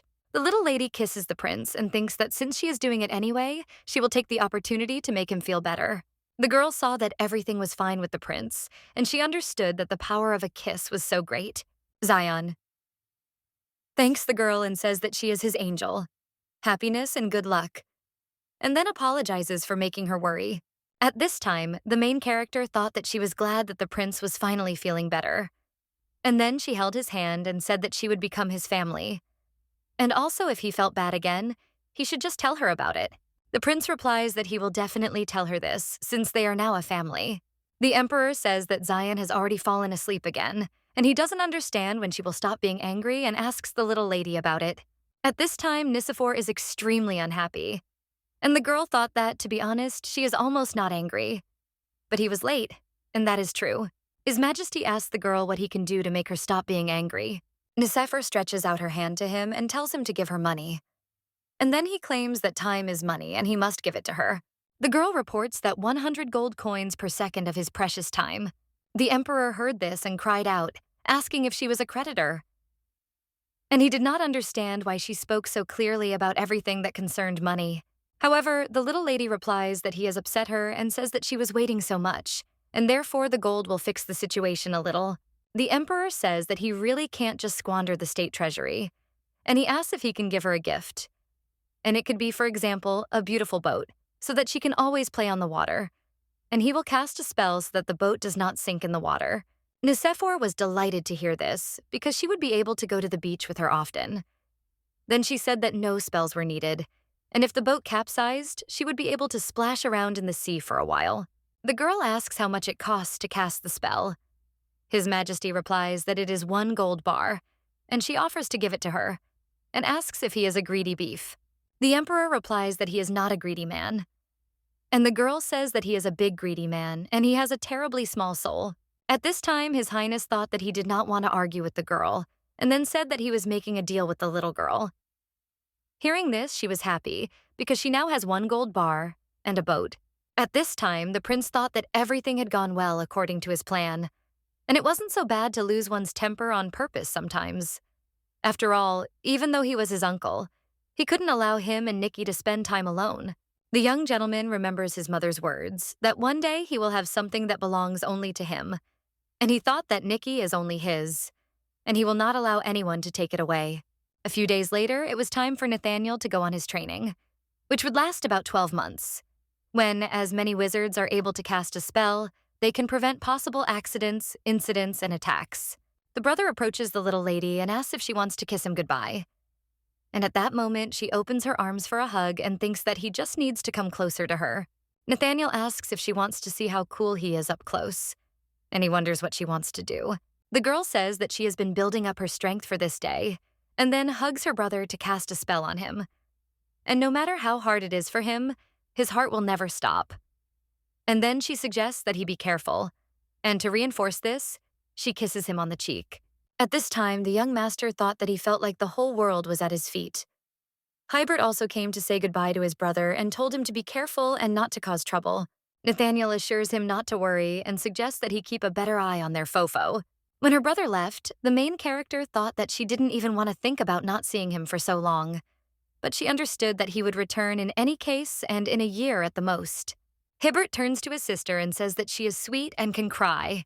5 years later, the worst thing that could happen to a 7-year-old child happened. Nicephore says that the needle is poisonous, and the older she gets, the more it infuriates her. After all, she understands that the poison doesn't affect her anyway, and it is originally a liquid. The main character calls on the services and tells them to come to her quickly, and then says that they are unworthy swindlers who are trying to kill such an unfortunate and small child like her, and asks if they have any conscience at all. The girl offers the servants to apologize, but they remain silent, as if they had water in their mouths. And she thought about how they decided to ignore her order. Suddenly, the little lady remembered that she had forbidden them to speak because she had bound their throats with magic. But when she let them go, they begged for mercy. Nicephore says that in any case, there are places where it is better not to poke your nose, and then asks if they understood everything. And at that time, she thought that it was good that she was already 7 years old, and now it was easier for her to use the power of the sea. The girl turns to the servants and says that they will be sentenced to death for attempting to kill the dragon princess. Then she says that they were just doing their job and asks if the real customers are guilty, and if they are definitely novice killers. The main character says that they can be used, and to start with, she will simply throw them into the dungeon. Nicephorus thought that it was already 9 o'clock and that Zion would soon be coming to her. And then she heard the sound of footsteps and thought that he usually came at that hour, and she did not understand why he was so early. The girl thought that he would be worried if he found out that she had dealt with the killers herself, and he might even get angry. Guys, it's time. She thought that she could pretend to be asleep and nothing would happen. The prince sat down on the bed next to the girl and said that he had already arrived. And then he asked what had happened. The little lady got up from the bed and said that she knew nothing. Sion claims that she has imprisoned the murderers and asks if that is not the case. She replies that she does not understand what he is talking about, and the prince claims that she still does not trust him. Hearing this, the main character objects and says that it is not so, screaming. And at this time, she thought about changing the topic, and she asks Zion why he came so early. His Highness explains that there is a big meeting today, and that very topic will be discussed today.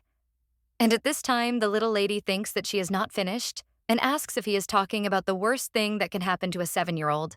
The prince replies that she is right, and then explains that today they will discuss whether to continue the search for those missing during the winter exercises. Nathaniel, who became part of the winter exercises, never returned after 5 years.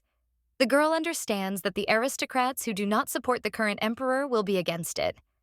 And since they are against continuing the investigation, and their argument is that all previous attempts have been complete failures, the prince reports that the first and second search parties returned empty-handed, and so they do not want to waste resources.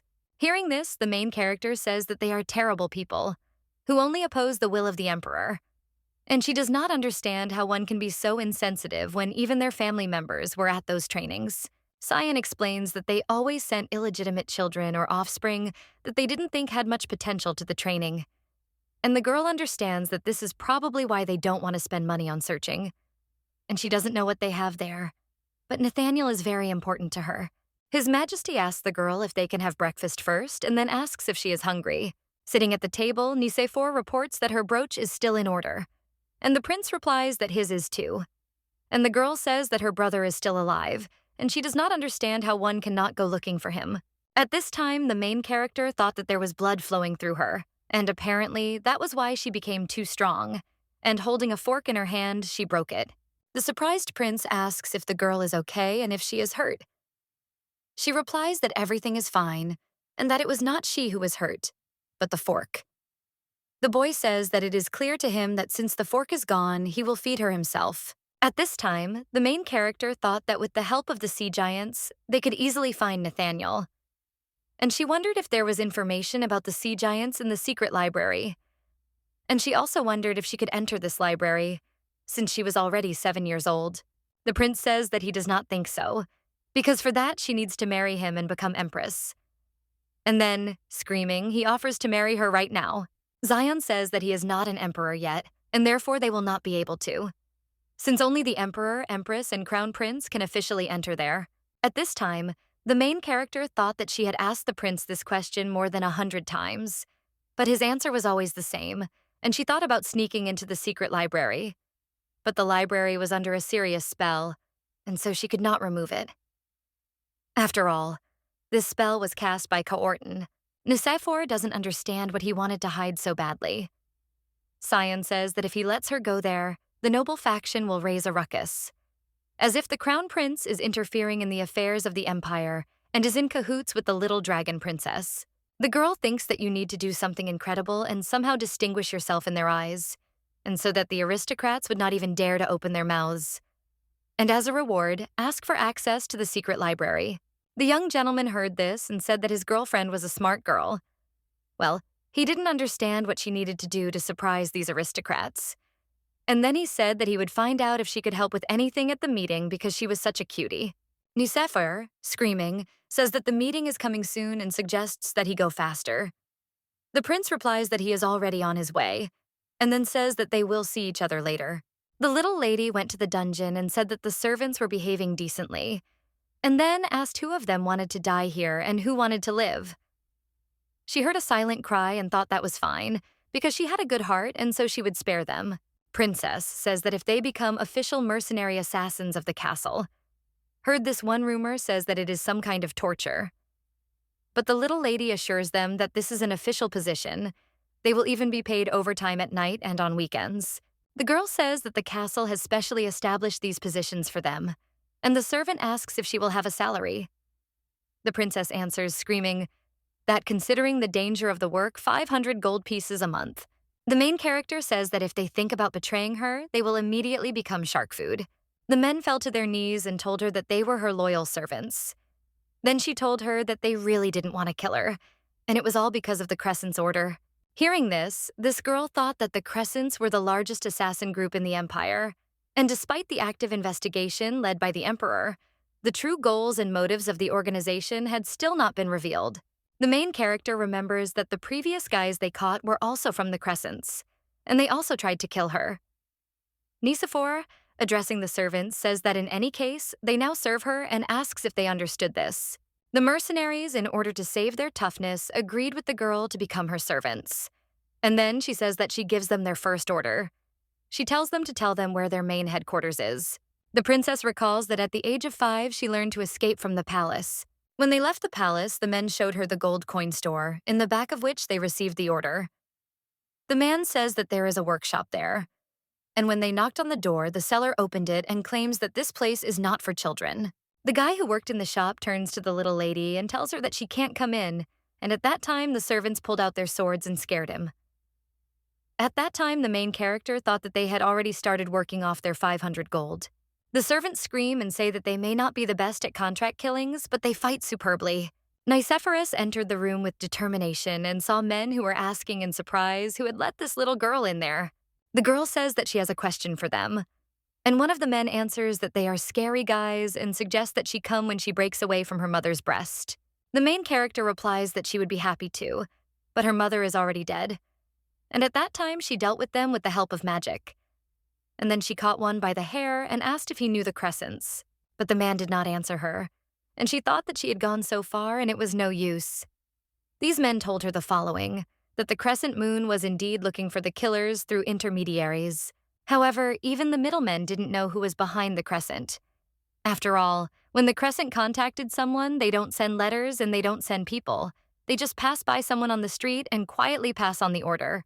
Hearing this, the female protagonist thought that everything was so confusingly complicated, and in the end, even if she found more intermediaries, they still did not know the true face of the Crescent Moon. And she realized that it would be nice to see the Crescent Moon directly contact the intermediaries. Nicephorus thinks it's unlikely that everything will be resolved so easily. At this time, the General Assembly, which is held once every 3 months, and which all influential aristocrats, heads of families, and their heirs must attend, or aristocrats without their own estates, but who have great influence in the Imperial castle. And a total of 333 people participate. Since the meeting began, all the talk has been about the Dragon Princess. The nobleman says that the princess is already 7 years old, but the crown prince's condition has not changed yet. And his wife suggests that the prophecy was wrong. The man claims that he believed that the Dragon Princess would help him overcome and that maybe she just wasn't a real Dragon Princess. He also thinks that a real Dragon Princess would definitely be able to do it. However, there was a woman in the room who defended the princess and claimed that it was inappropriate to say so now since the princess was only 7 years old. Another gentleman says that this girl was born with a great prophecy, but now she is still young and so they should wait a little. And his father claims that an oath is not needed for this. The dark-haired aristocrat says that it is impossible to ignore that Roxborough is gathering strength. And if they invade in 10 years, they too will say that the princess is still young and not strong enough. The gentleman says that after meeting the Dragon Princess, Crown Prince Roxborough did not show up in the Empire, and it can be said that the child's pride was hurt. The elder says that if they are really up to something, then the prince needs to get rid of his madness as soon as possible. The black-haired aristocrat claims that the princess, who is supposed to cure the prince's illness, does not even appear in public, thereby showing a complete lack of good manners.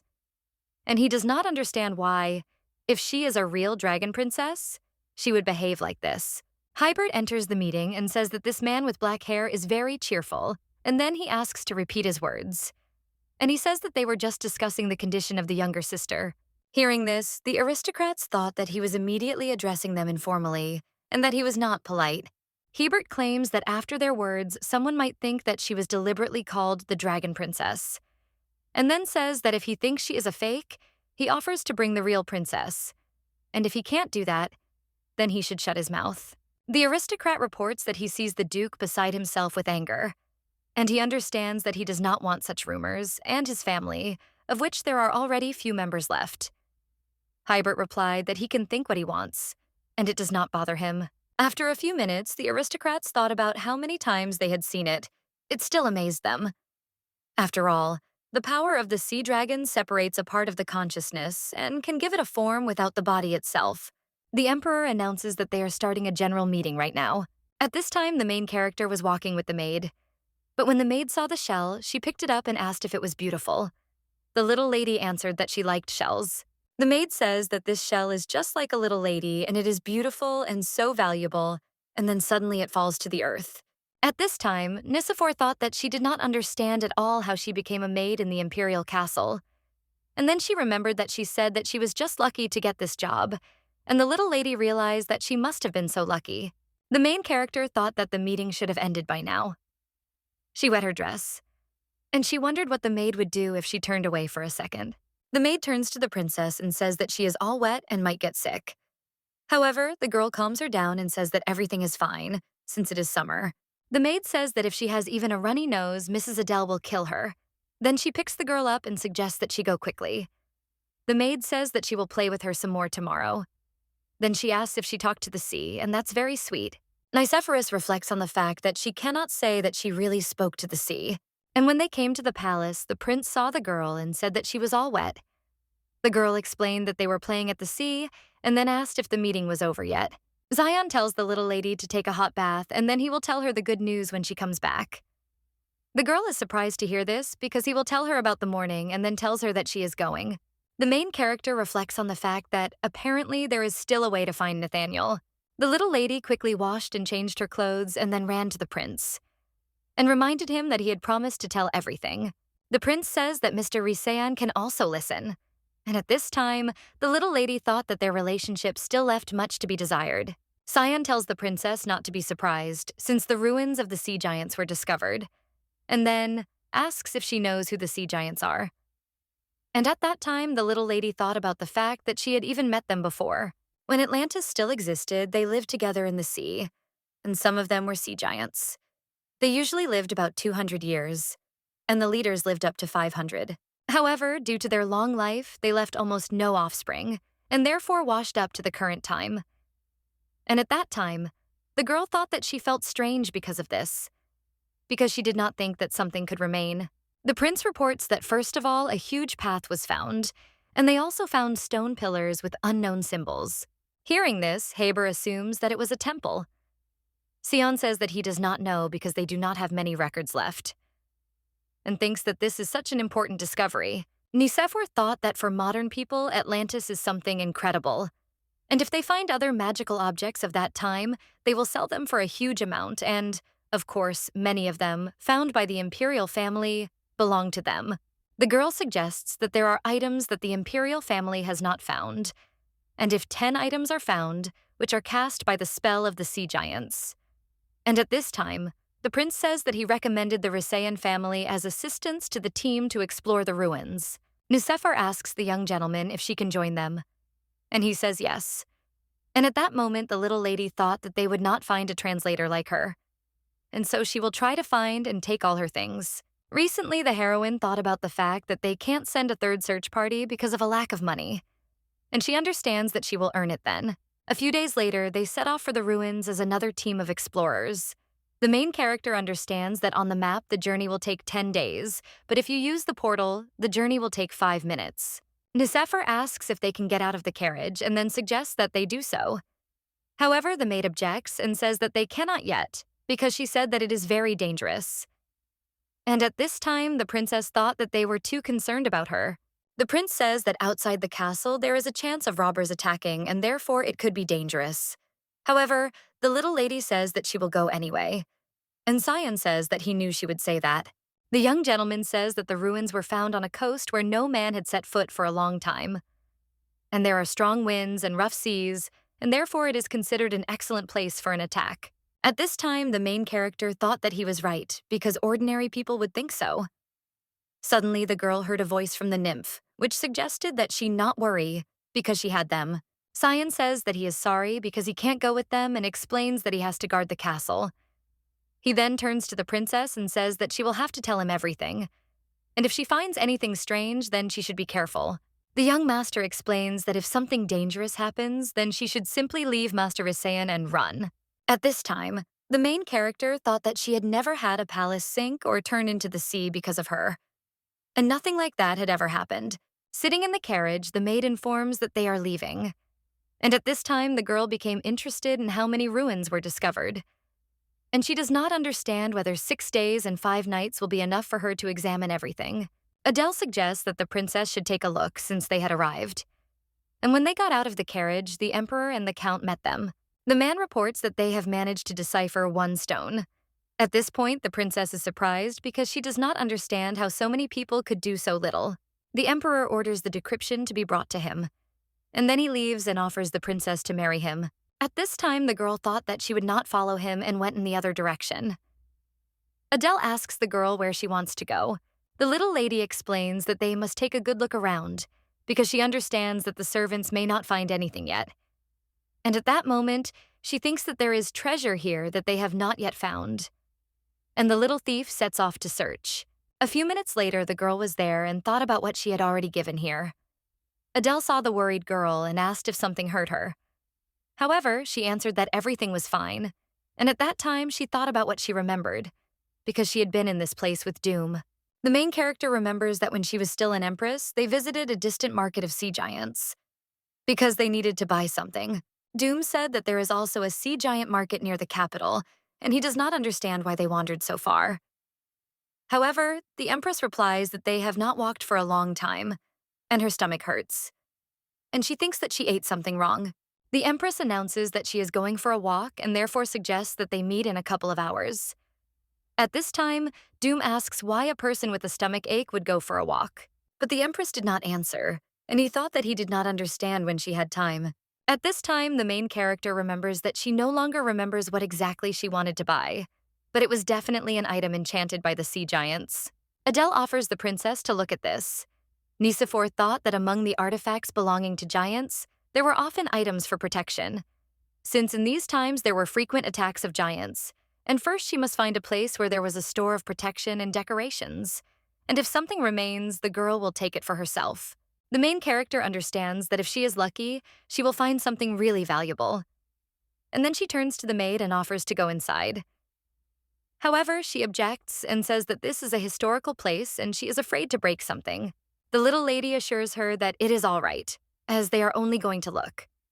The guard stops them and tells them that they are not allowed to go inside. The maid, screaming, asks how they dared to block the path of the great dragon princess. Then she says that they only want to look around and therefore they should not interfere. The guard apologizes for not recognizing Her Highness, and then asks them to pass. When the little lady passes by, the guard thinks that he saw a fairy, and then says that he will have to brag to everyone, and then changes his mind because he wants this moment to be his own. The maid looked at the wall and said that it was so huge and she didn't understand how it was possible, and she wondered if it would collapse. Suddenly, Adele sees statues that look like turtles. Nicephore explains that these things were originally installed on the ground, not on the seabed, and therefore nothing will fall apart. The little lady thinks that it's time for her to get down to business. Then she asks the nymphs if there are any magic items there. The fish quickly inspect the area, saying that everything has already been taken. The girl understands that thanks to the nymphs, she can secretly find jewelry, and they can do something else, and that is the ability to absorb everything and store it inside. Tiny nymphs could keep something as big inside as the puddle or pond they were born in. But the girl had no idea that her first attempt would be such a failure, and she doesn't understand where she can find the jewels faster. Adele offers the princess to look at what she discovered a secret staircase in Bavolki. Fell in there. And at that time, the main character thought that this is not a secret staircase because it looks like an entrance for short guests. Nicephore does not understand why the entrance is like this, since the giants are much larger. Adele asks how the maid is feeling, and Bavolki says that everything is fine, and then apologizes for making them worry. Adele suggests that the maid quickly get up and stop fooling around, and at that moment the girl thought that she must have hurt herself during the fall. Well, when she saw that the maid got up, there was not a single scratch on her. The main character looked at the entrance and thought that it was quite deep and an ordinary person would easily get hurt. And then she looked at the maid and did not notice that she had no injuries, and looked great. The princess thought that she didn't want to think about it anymore because she had so many other things to do. And then she thought that the maid was just lucky today, and that it was good that her maid didn't get hurt. Nicephor says that she thinks there is nothing else to do in this place. Then she asks where they should go next. And the little lady thinks about how there is nothing in this place, and she doesn't understand why everything is empty. And then she turns to her bracelet and suggests that it do something because it brings good luck. The main character says that they will go to only one place, and that's it. And then she runs away. Adele suggests that Bovoki take his time, as she will look after the princess. However, the maid objects to her, offering to go together. The little lady noticed that all the doors were open except one. And at that moment, she thought that maybe she would finally get lucky. Nicephorus points to the door and suggests that the maids enter the building. She also noticed that there was no guard. Adele asks the knight why this place is not guarded. He answers that this place cannot be entered, and that is why they were told not to guard it. Hearing this, the main character thought that there is definitely something there, and she smells money. The girl thought that they couldn't get in because they couldn't open the door, and so she just needed to find another entrance. The main character saw another door and thought that she only needed to remove the web from it. And then she cleaned up around the door with magic.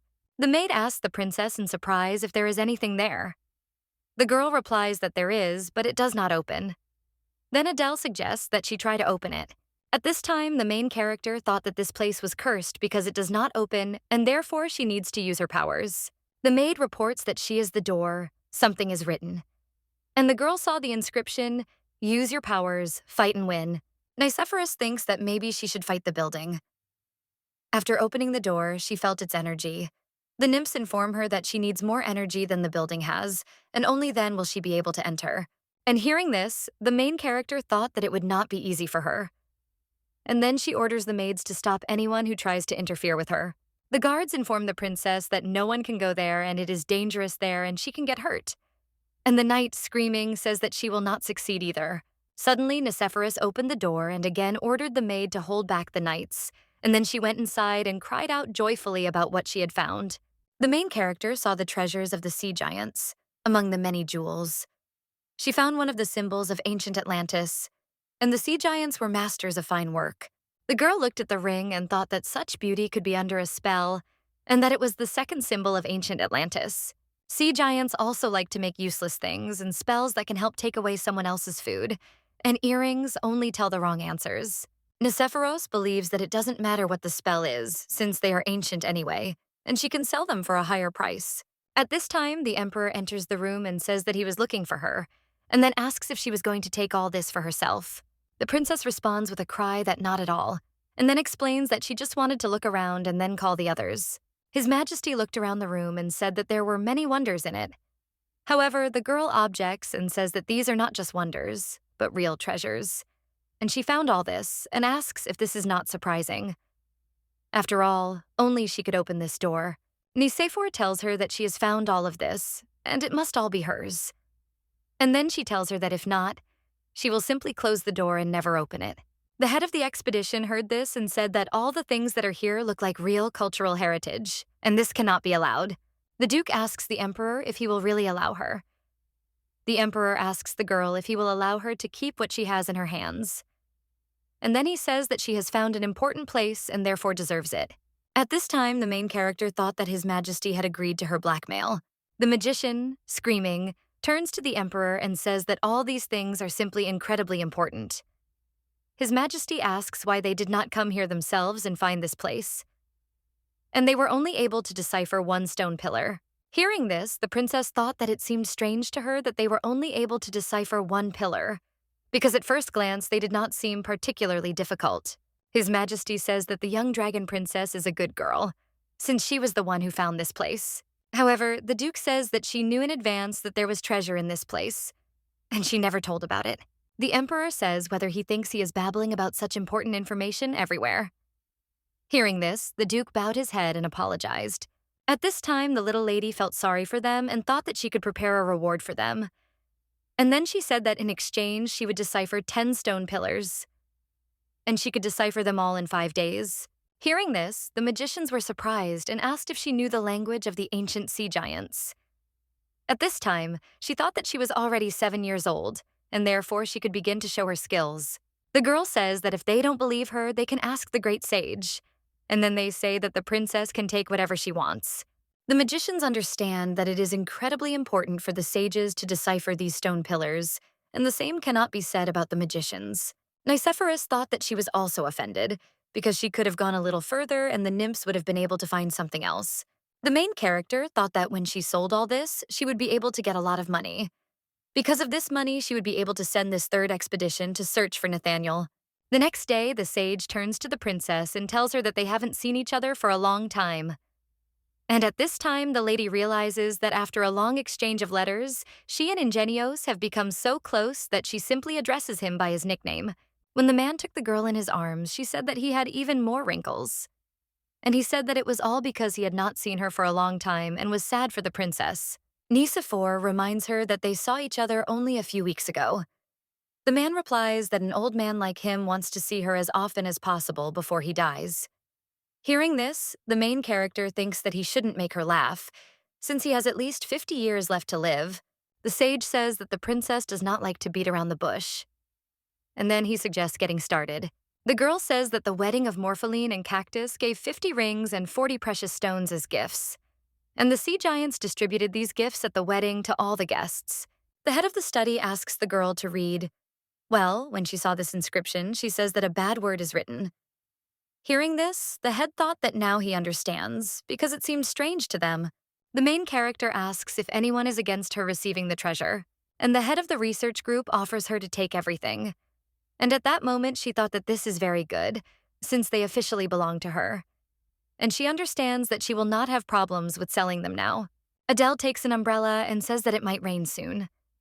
The sage says that it will be difficult to decipher if it rains, and therefore suggests that the princess go and rest.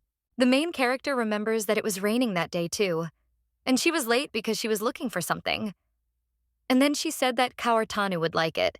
The princess thought that it made no difference that it had rained that day, and that she had only been thinking about it in vain. And then she encouraged herself because she had already stopped frowning, because such a face did not suit a little girl at all. The emperor turns to the girl and says that at her age she would be better off jumping in puddles. This little lady does not understand why Kaortan suddenly spoke to her. After all, she understands that his increased interest can be dangerous for her. After all, before they communicated only thanks to Scion. Nicephoros tells the emperor that she doesn't want to and suggests that he do it himself. He squats down next to the girl and says that he doesn't think that playing in a puddle is for him.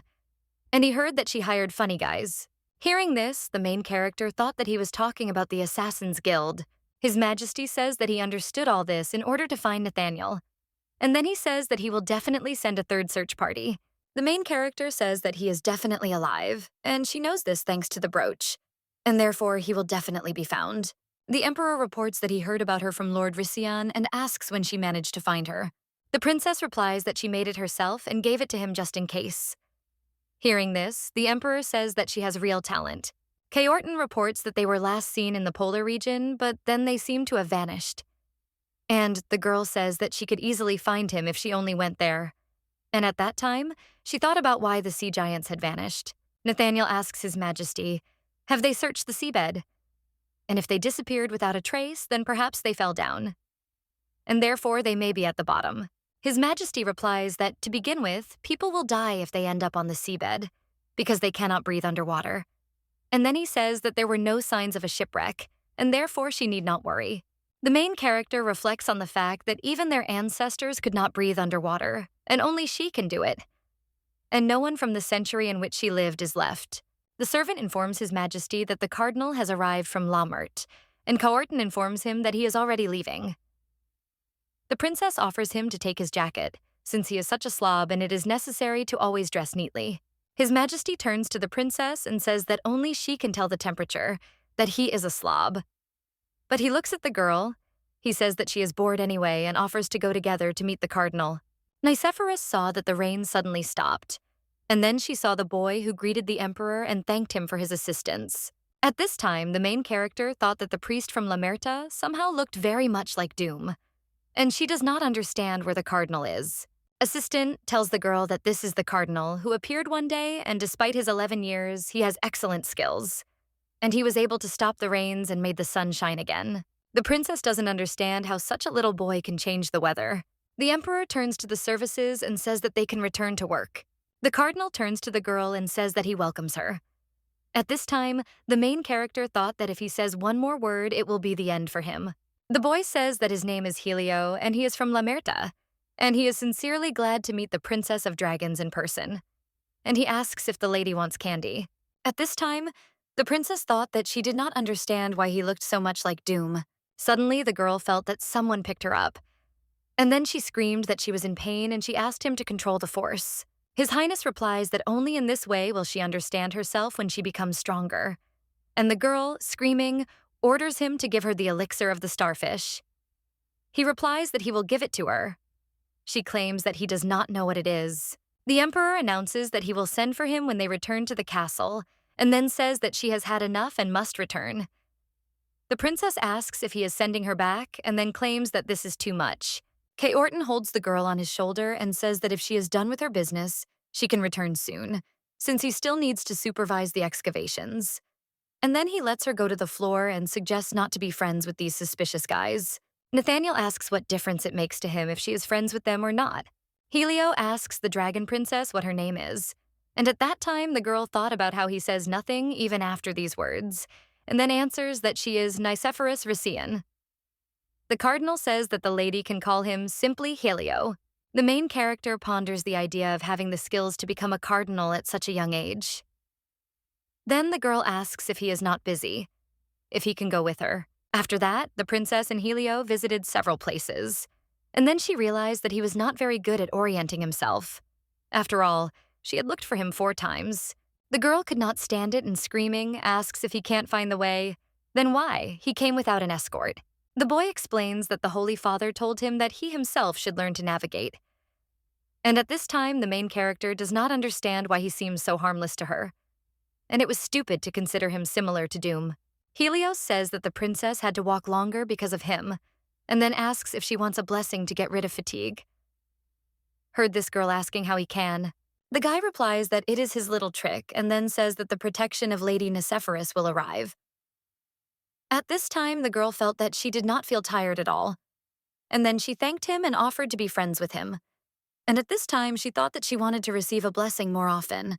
Helios says that her body is designed in such a way that it receives blessings well.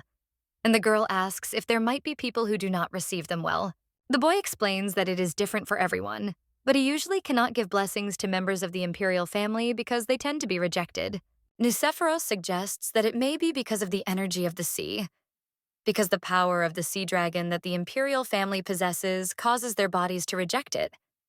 And perhaps that is why they cannot receive the blessing. The main character understands that this is all because of this scoundrel Corton. Helio turns to the princess and says that he is very sorry, but it is time for him to return. And he explains that he cannot leave the temple for a long time, and since evening has come, he must go. The boy says that if the princess needs him, she can call him at any time, and as a friend, he will be happy to help her. Nicephor suggests returning to the loop. In the evening, sitting by the fire, the girl thought about him calling her Zion, and then she ran to her tent and said that she was surprised every time she saw him, and she did not understand how the prince did it, and that made her even jealous.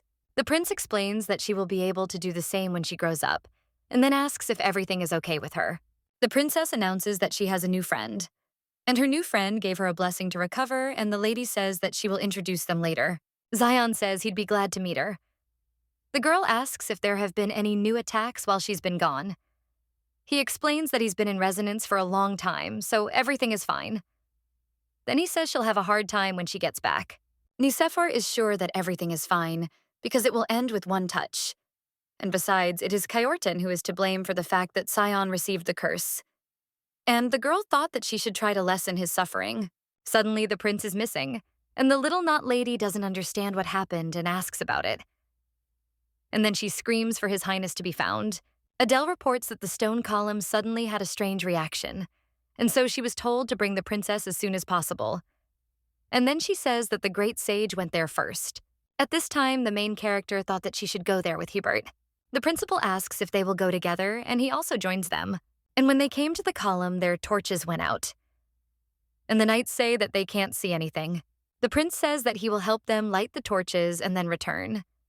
At this time, the girl thinks that the object that caused the commotion has extinguished the torches, and then she asks the nymphs if they saw anything. The nymphs say that there are mercenaries there who have returned again. At this time, the main character thought that, thank God, everything is fine with Hybert and Adele. Suddenly, they heard a cry for help, and the princess remembered that she had forgotten about Bavoki. Nicephor asks the nymphs if they can see anything. They answer that they can't see anything. And she doesn't understand where Bovoka's voice came from. Suddenly, she saw a frightened maid who said that she was very scared. And at that moment, she thought that it was good that she was not injured. And then she suggested to her brother to go quickly to the place of the explosion. The main character thinks that the closer they get, the stronger the smell of blood becomes. And she wonders what happened there. When they came to the place, they saw a sage on the ground. And they understand that when the great sage was examining the tablet, suddenly an explosion occurred. At this time, the girl thought that in order to help Inga, she needed to destroy the tablet. And when the princess touched the wall, she saw an inscription that the great empress of Atlantis is an eternal friend of the sea giants. And at that very moment, anyone who touches this stone will be cursed, and only she will not be touched by the curse. It was written on the wall that she had to build the ship of Atlantis and find them in the permafrost on the snow-white land, where tears turned into ice floes, and they were waiting for her there. Nicephorus thought that the sea giants were still alive and they were waiting for her. But the girl realized that she first had to lift the curse from the sage. The magician tells the princess not to come closer, because the curse can spread. However, the girl says that Inga is her friend, and therefore she cannot leave him to die and she needs to remove the curse. Zion asks Nika if everything is okay and if she can lift the curse. And at that moment, the main character thought that she could. Well, when she used her magic, she got really tired and then fell to the ground. Her brother came up to her and said that she was okay because she just fell asleep. The emperor reports that the great sage is breathing and suggests taking him to the infirmary. The next day, Bavolki screamed that his majesty had woken up, and Adele went up to the girl and greeted her. The maid cries and says that, thank God, she woke up. However, the little lady does not understand why she is crying and asks about it. Adele says that she can't even imagine how worried she was. And what if something happened to her? The princess says that she does not understand what could have happened to her, and then assures that she is fine. And she wonders what is wrong with the great sage. The maid answers that he is fine and that he woke up about 3 hours ago and came to meet her. Adele asks if her mistress is hungry and then says that she will quickly prepare her breakfast. At this time, the protagonist thought that she was sorry that she had made so many people worry, but she felt so good after the power release for the first time in a long time. The little lady became curious about the tablet that had injured Inga. It was probably destroyed, and it definitely had a message from the sea giants on it, addressed to her. And they seemed to be sure that she would see that tablet. And she doesn't understand how they knew. Nicephorus thought that she would personally know when to meet them, and in order to meet the sea giants, she would have to build an Atlantean ship and go to where they live at the pole where Nathaniel disappeared. The next day, Adele screams and says that she must return to the palace as soon as possible. Then she claims that it is too dangerous for Her Majesty here, because she needs to be examined by her personal physician. At this time, the main character realizes that she feels that her body is healthy, but it does not obey her. And then she agrees and says that she does not care, because she needs to meet with Zion. The maid says that she will immediately begin preparations for departure. The expedition group thanks Her Highness for helping them. And if it weren't for her, they would have lost the great sage. And so the great sage is alive thanks to her. Nicephor claims that she did what she had to do. The sage says that, as expected, Her Majesty is very modest. The sage turns to the girl and says that he wants to thank her with all his heart, and then explains that he is afraid to die, even though he is already very old. The princess says that she doesn't want to lose Inga either. And then you assure him that he should live another 50 years.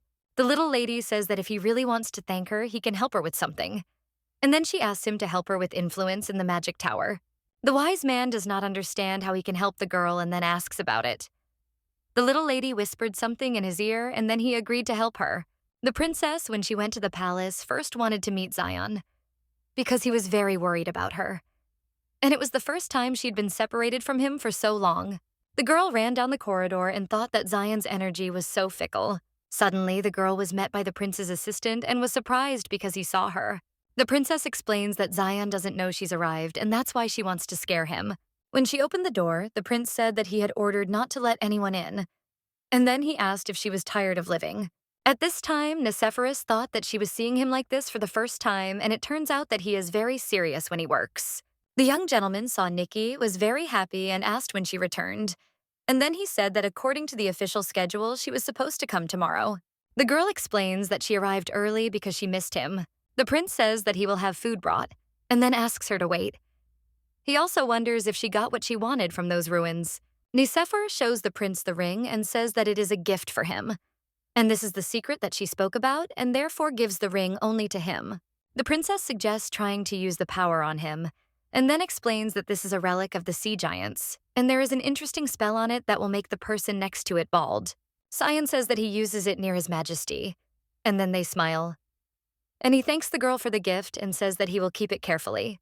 The prince says he doesn't understand what the smell is. He hears this girl asking what she smells like. Then he claims that someone left their scent on her, and he wonders who it is. The servant announces that they have brought a snack. And at this time, the main character says that this dish looks very tasty.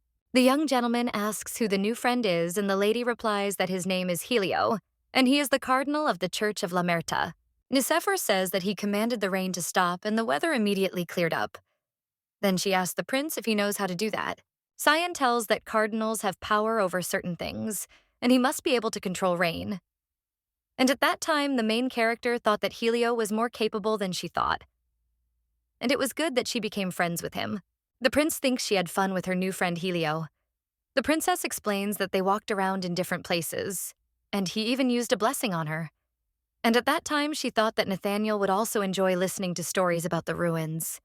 And she will definitely find her brother. After a while, the young master reflects on how he dared to leave his mark on what does not belong to him. And he does not understand how long the Church of La Merta has allowed itself to do such a thing. Sion is too angry to let it go.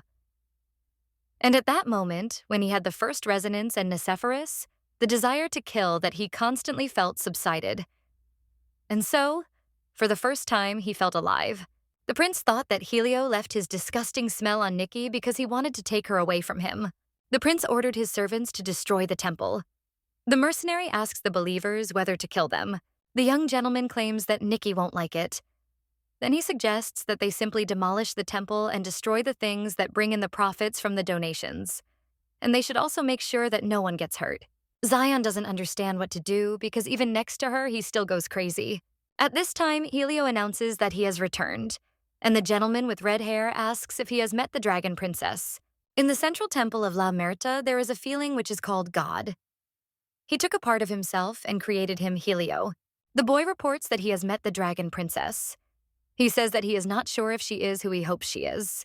At this time, Helios thought that he would read his mind because he felt that he was created only out of necessity.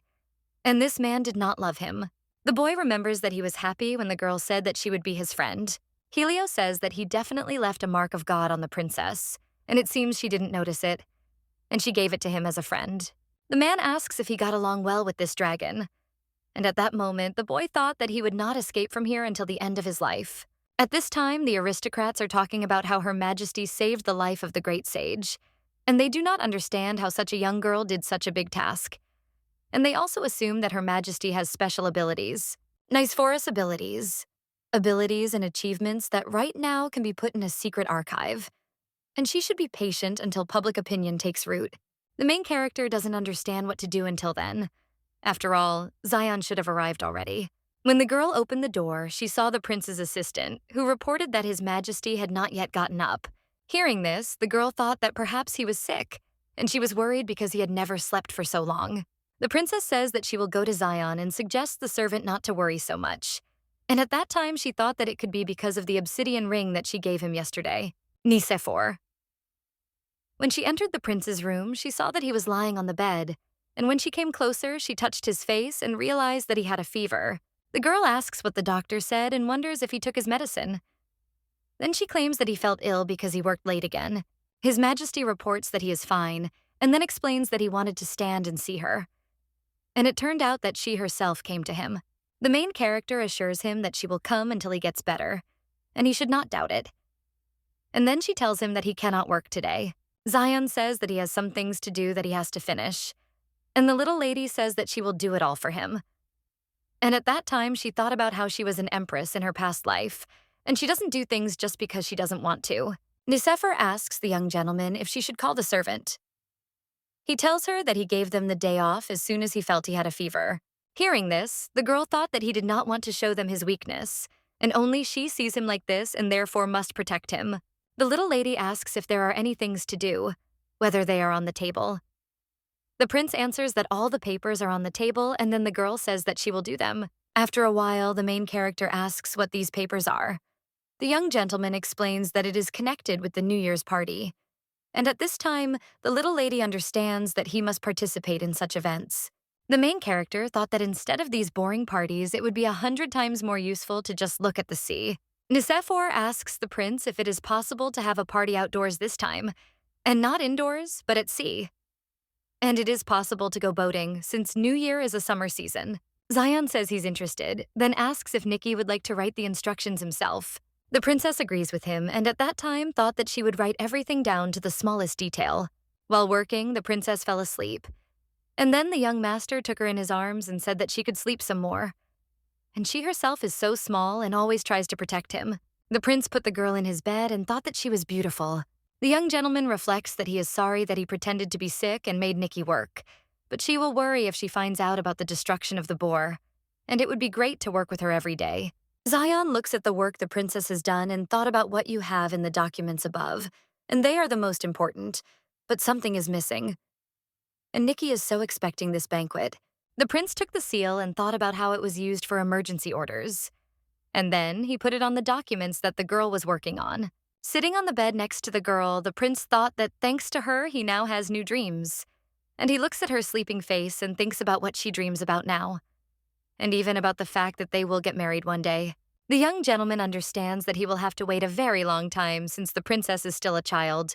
3 days later, the emperor held a special meeting for Togo to honor the dragon princess's contribution to the ruins. He says that the dragon princess has made great contributions to the development of the state and therefore deserves a reward. The magician reports that the princess saved the life of the great sage, and therefore the sage's tower will never forget her feat.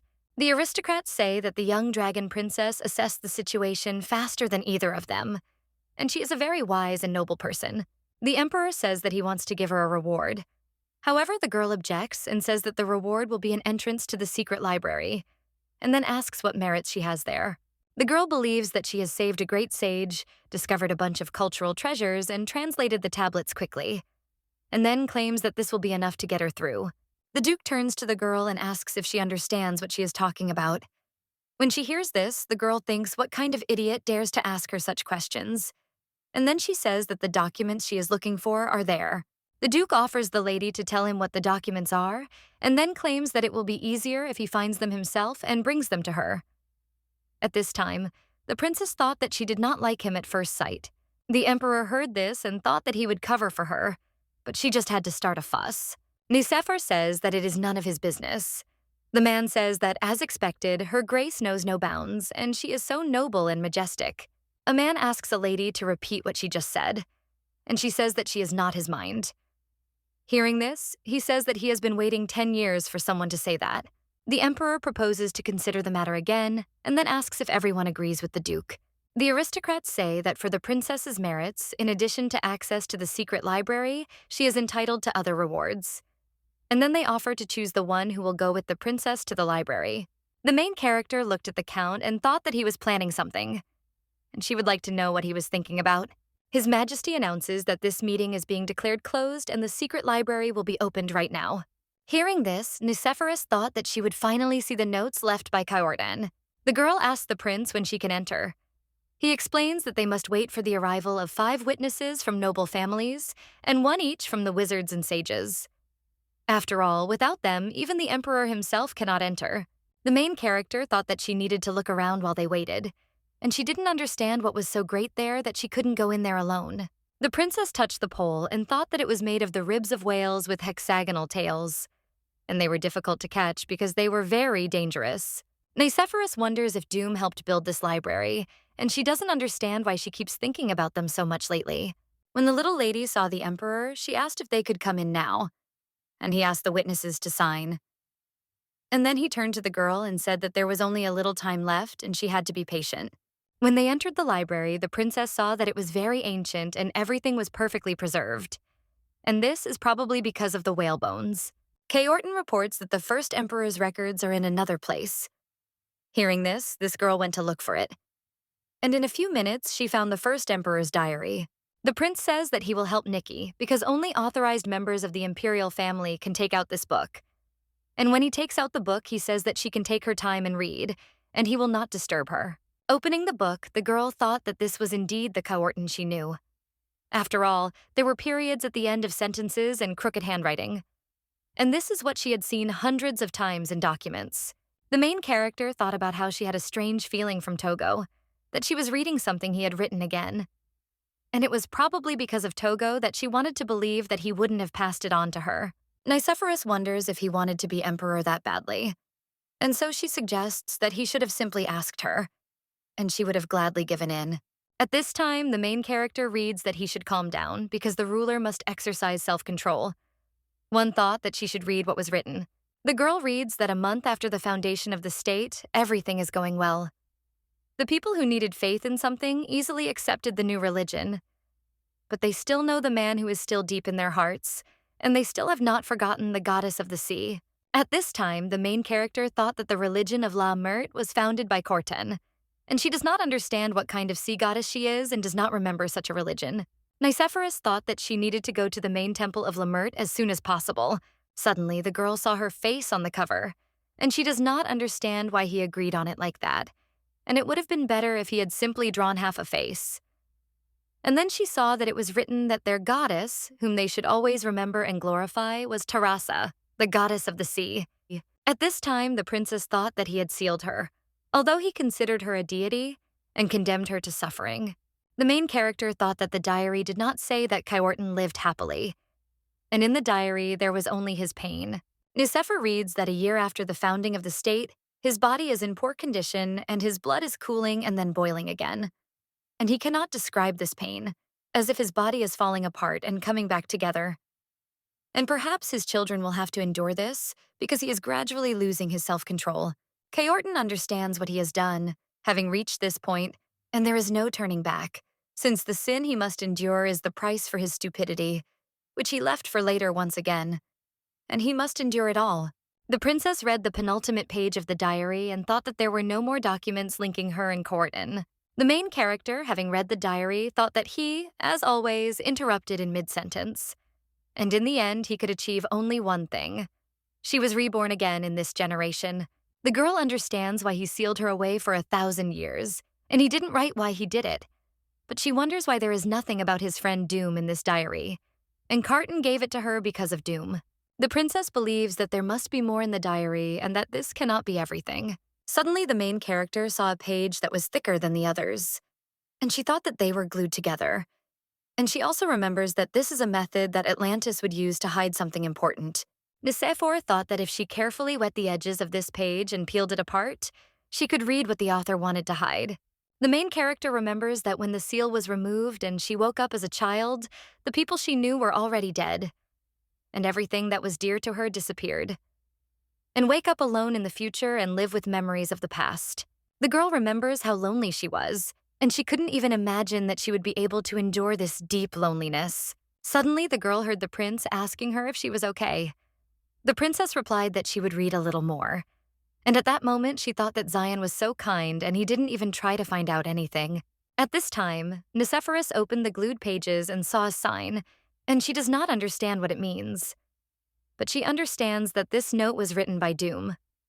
And she thinks about the fact that he left something behind. The main character does not understand how she will explain this.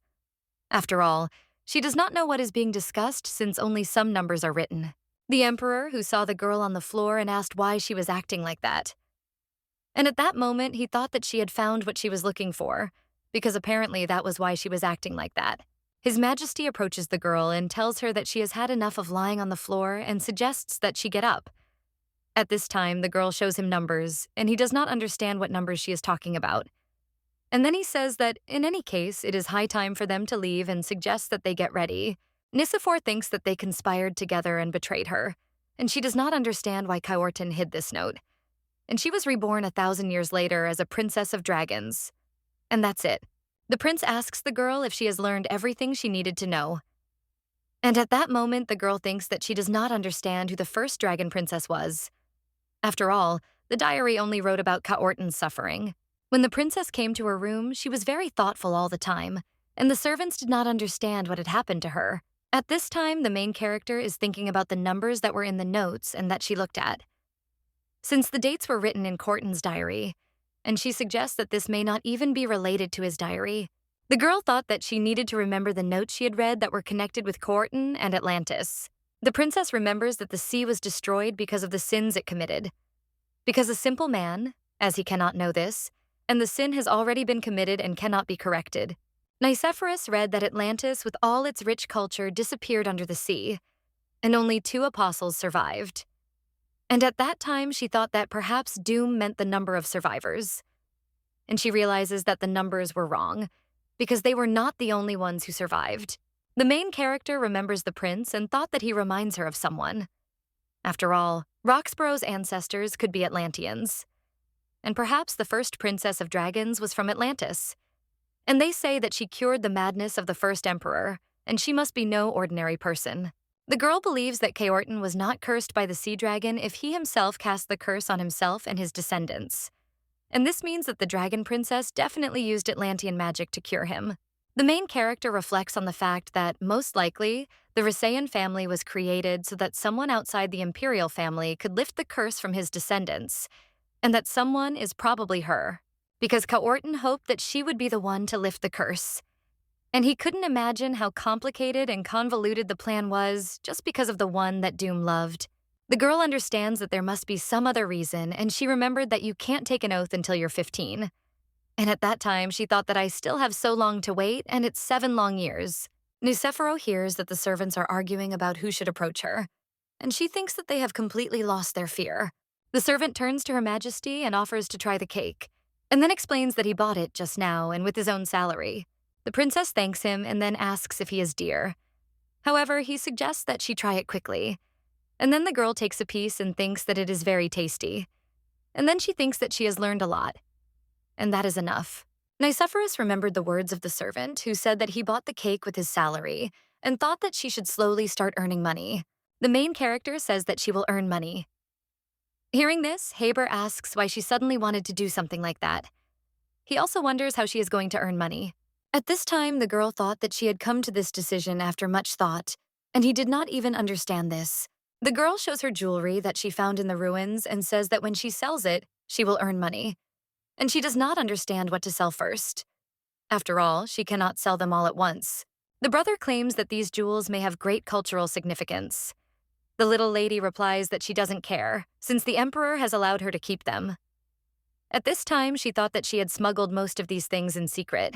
Nicephorus claims that she needs money and as much money as possible, which she could use as she wants. The girl says that she will spend them on building a ship, and then hire people who will go with her to the Arctic. Hebert asks his sister if she is going to go look for Nathaniel herself, and she replies that since Hybe is busy, that is why she will go personally. And check if the sea giants are really alive. The young gentleman informs her that it will take years to build a large ship, and the girl says that this is excellent since she will have grown up by then. The brother says that she will need about 100 billion. And the little lady suggests selling the jewels for as much as possible. Hebert says that he will then need to hold an auction. And he understands that an auction will not be enough, and to find something that will attract a lot of attention. At this time, the main character thought that it would be easy, since she would get anything from the Emperor of the Great Sage and the Lord of the Magic Tower. After a few days, the Tower of the Sages is a sacred abode of all kinds of learning, research, and philosophy. The scholars associated with the tower are focused on their own research, but they have a common interest. And this is the country of Atlantis, which existed in ancient times. The sages envy the dragon princess's ability to understand the language of the ancient giants. And some sages even distrust her. A man in a green robe reports that the dragon princess is selling artifacts of the sea giants. And at the same time, those who have dedicated themselves to magic have gathered in the magic tower. And there are also those who are engaged in constant disputes. And this is an interest in magic and ancient Atlantis.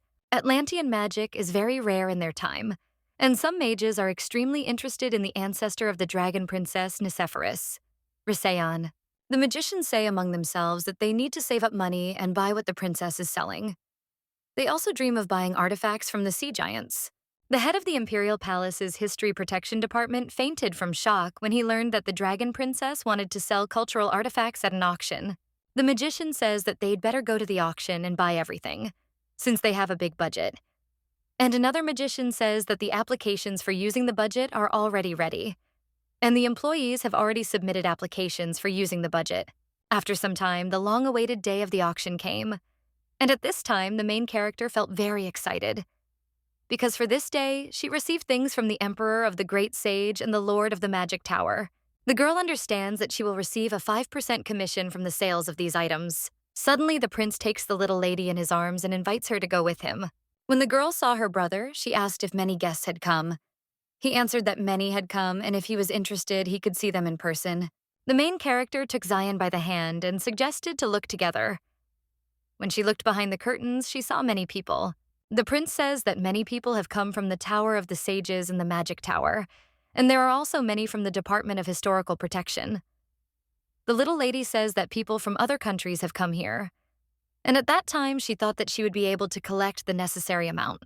Hybert announces that the auction will begin soon and then takes the girl away so that she will not peek anymore. He suggests that she quickly go to her place.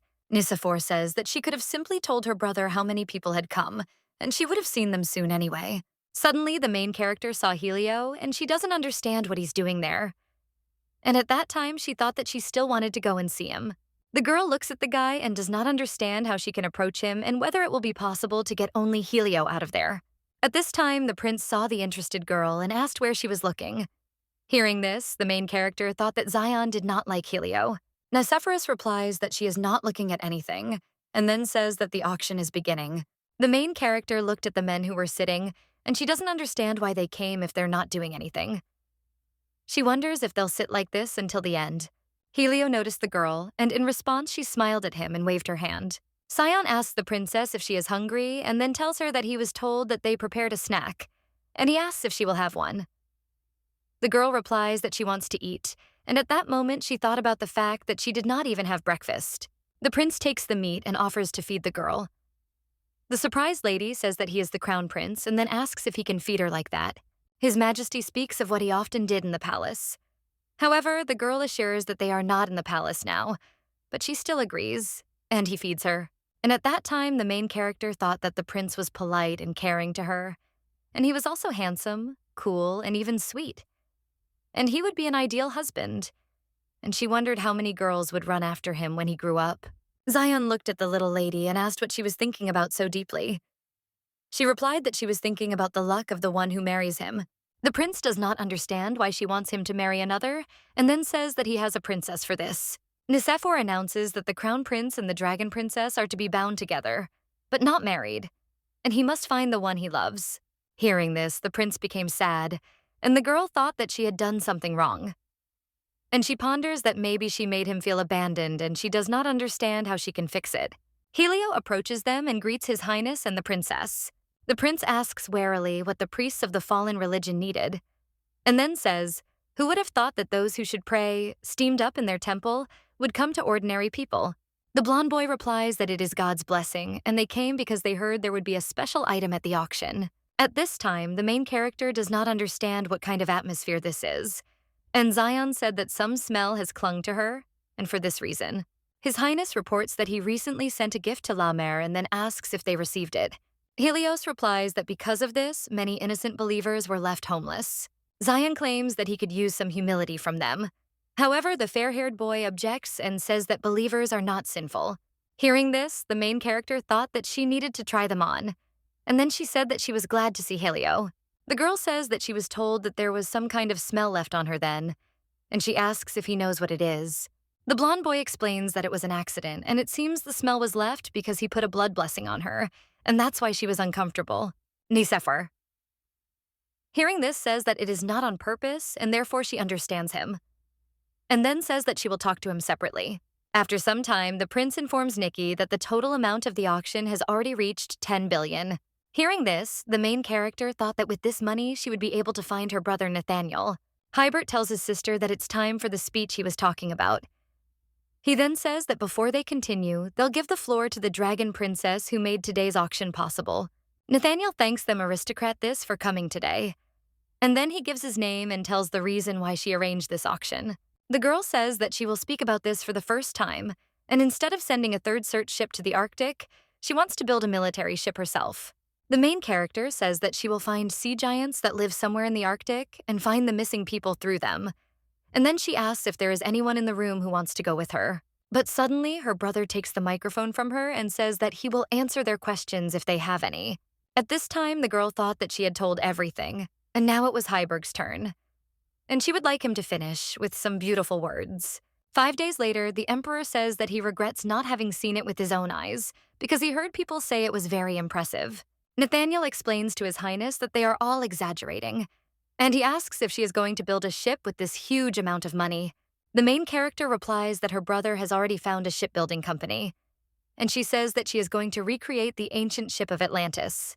The Atlantean warships were sleek, strong, and fast, and there is one feature that can immediately identify such a ship, and that is the figurehead, made in the shape of a man.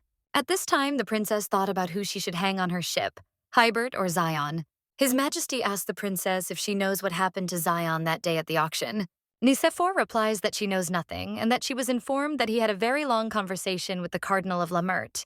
And if he knows, then why is he asking her? At this time, the main character thought about what Sionas had Helio had a fight, and she doesn't want to talk about it. The Emperor says that the prince is very depressed these days and he works a lot. The girl says that is why he is here humming to himself.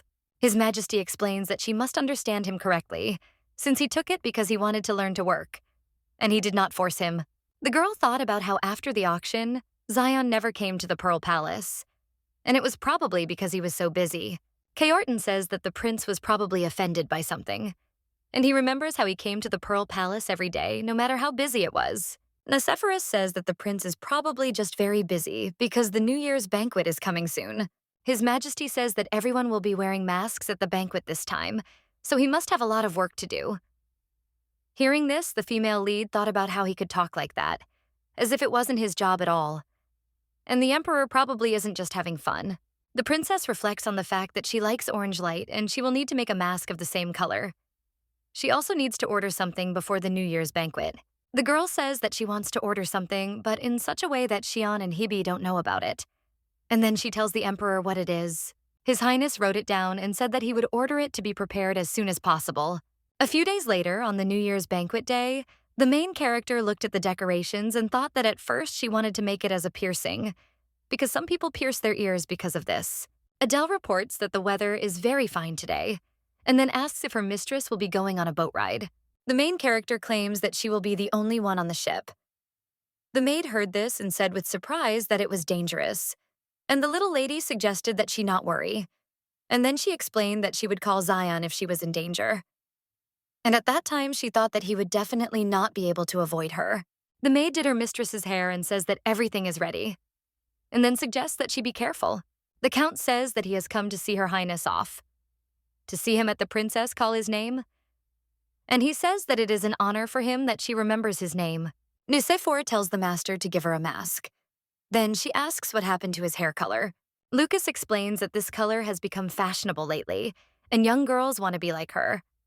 And young guys want to be like Mr. Nathaniel, and that is why this color is popular. The Count says that this color was developed by the senior mage of the magic tower named Jackalot. At this time, the main character thought that this idiot still can't get rid of her. Lucas asks Her Highness if she knew about it, and explains that he thought that she did not change her hair color because she already knew that many people now walk around with the same color, and says that now on the bank most of the young girls have the same hair color as hers. Hearing this, the main character thought that everything was lost because she did not understand how Zion recognized her then. At the banquet, the young ladies talk about how everyone has the same hair color, and they are worried because they won't be able to recognize the princess if she were standing right in front of them.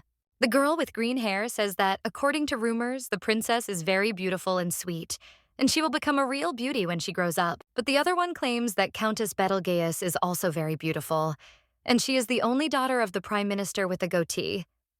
And she turned 9 this year, but she has already gathered friends around her, and when she grows up, she will definitely go far. Nicephorus looked at the young girls and thought that they looked like turtles who had gone out to sunbathe. And then she decided to look for Zion. Suddenly, a girl with green hair comes up to her and asks her name. And the main character wonders why she needs to know. And at that moment, she thought that she didn't like that she was looking at her. The princess says that her name is Terasa. Hearing this, the lady says that she has an unusual name, and she hears it for the first time. The girl with green hair says that she thinks that this lady is the first time at such an event, and therefore invites the main character to go with her. And the other girl says that she will be laughed at if she goes alone. The lady with green hair reveals that her name is Lasayana Betelgeuse, and then asks what Terasa's last name is. The princess says that she can't say the last name because they are out of town. And at that moment, she thought that little children are very cute. Lasayana announces that dancing is about to begin, and usually at parties where children are allowed to participate, the little ladies and gentlemen are the first to dance. Then she suggests that the protagonist see who she wants to dance with. Then she says that she needs to be smart, otherwise she will have to dance with anyone. Her friend says that. Her friend says that Terasa won't be able to attend parties often until she officially debuts in society, and therefore suggests choosing carefully. And on such a day, you need to create wonderful memories. Hearing this, the main character thought that at first she had no idea about dancing, but the little turtles told her everything in such a way that now she cannot disappoint them. Lasayana explains that at first everyone dances in one line, and after the group dance, she will have to choose a boy with whom she wants to dance. And if she doesn't know something, she can just repeat after them. The princess thought that she had no training in dancing, but she thought she could do it. And then she began to dance. Suddenly, a boy with black hair steps on her foot, but she calms him down and says that it's okay because she's not a good dancer either. Lasayana asks the princess to dance with her, and she agrees. And at this time, the countess suggests that the girl beware of the blonde boy sitting next to her because he keeps looking at her. However, the girl does not understand why and asks if it is bad that he is watching. The countess explains that it is Bane and his henchmen who push and beat weak children.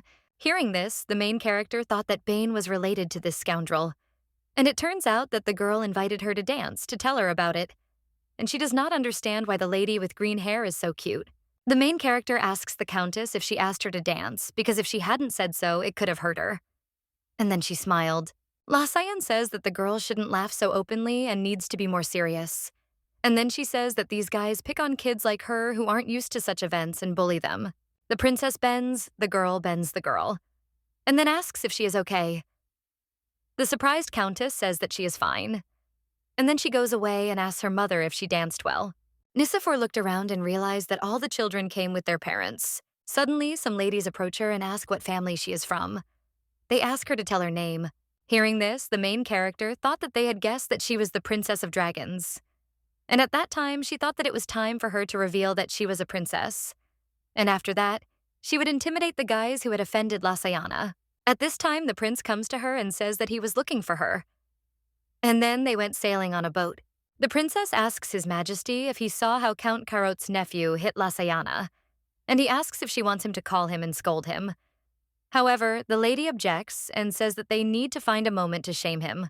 The prince says that he doesn't want this, and says that just the thought that she will talk to him makes him want to kill him. Nicephor thought that he had such thoughts because of Togo, that she had not seen him for a long time, and Sion seemed unstable. And then she tells the prince that no one asked him to say such things. The young gentleman says that he hasn't seen her for a long time and therefore couldn't restrain himself, and then apologizes. The girl explains that the boy was wrong, but not so wrong that he should be killed. After all, he is still a child, and he just needs to be taught a lesson. The prince says that his little lady is right as always, and she asks why he is unhappy again. And then she explains that they haven't seen each other for so long, and that's all he tells her. And at that moment, she thinks that since he is the one, she will reach out to him. Nicephor suggests that the prince tell her why he was angry and did not see her, and then explain that she cannot figure it out herself. Zion says that he was wrong, and the girl suggests that he not do it again. And since she was worried, and every day she thought about whether to go to him or not, and she did not know what to do.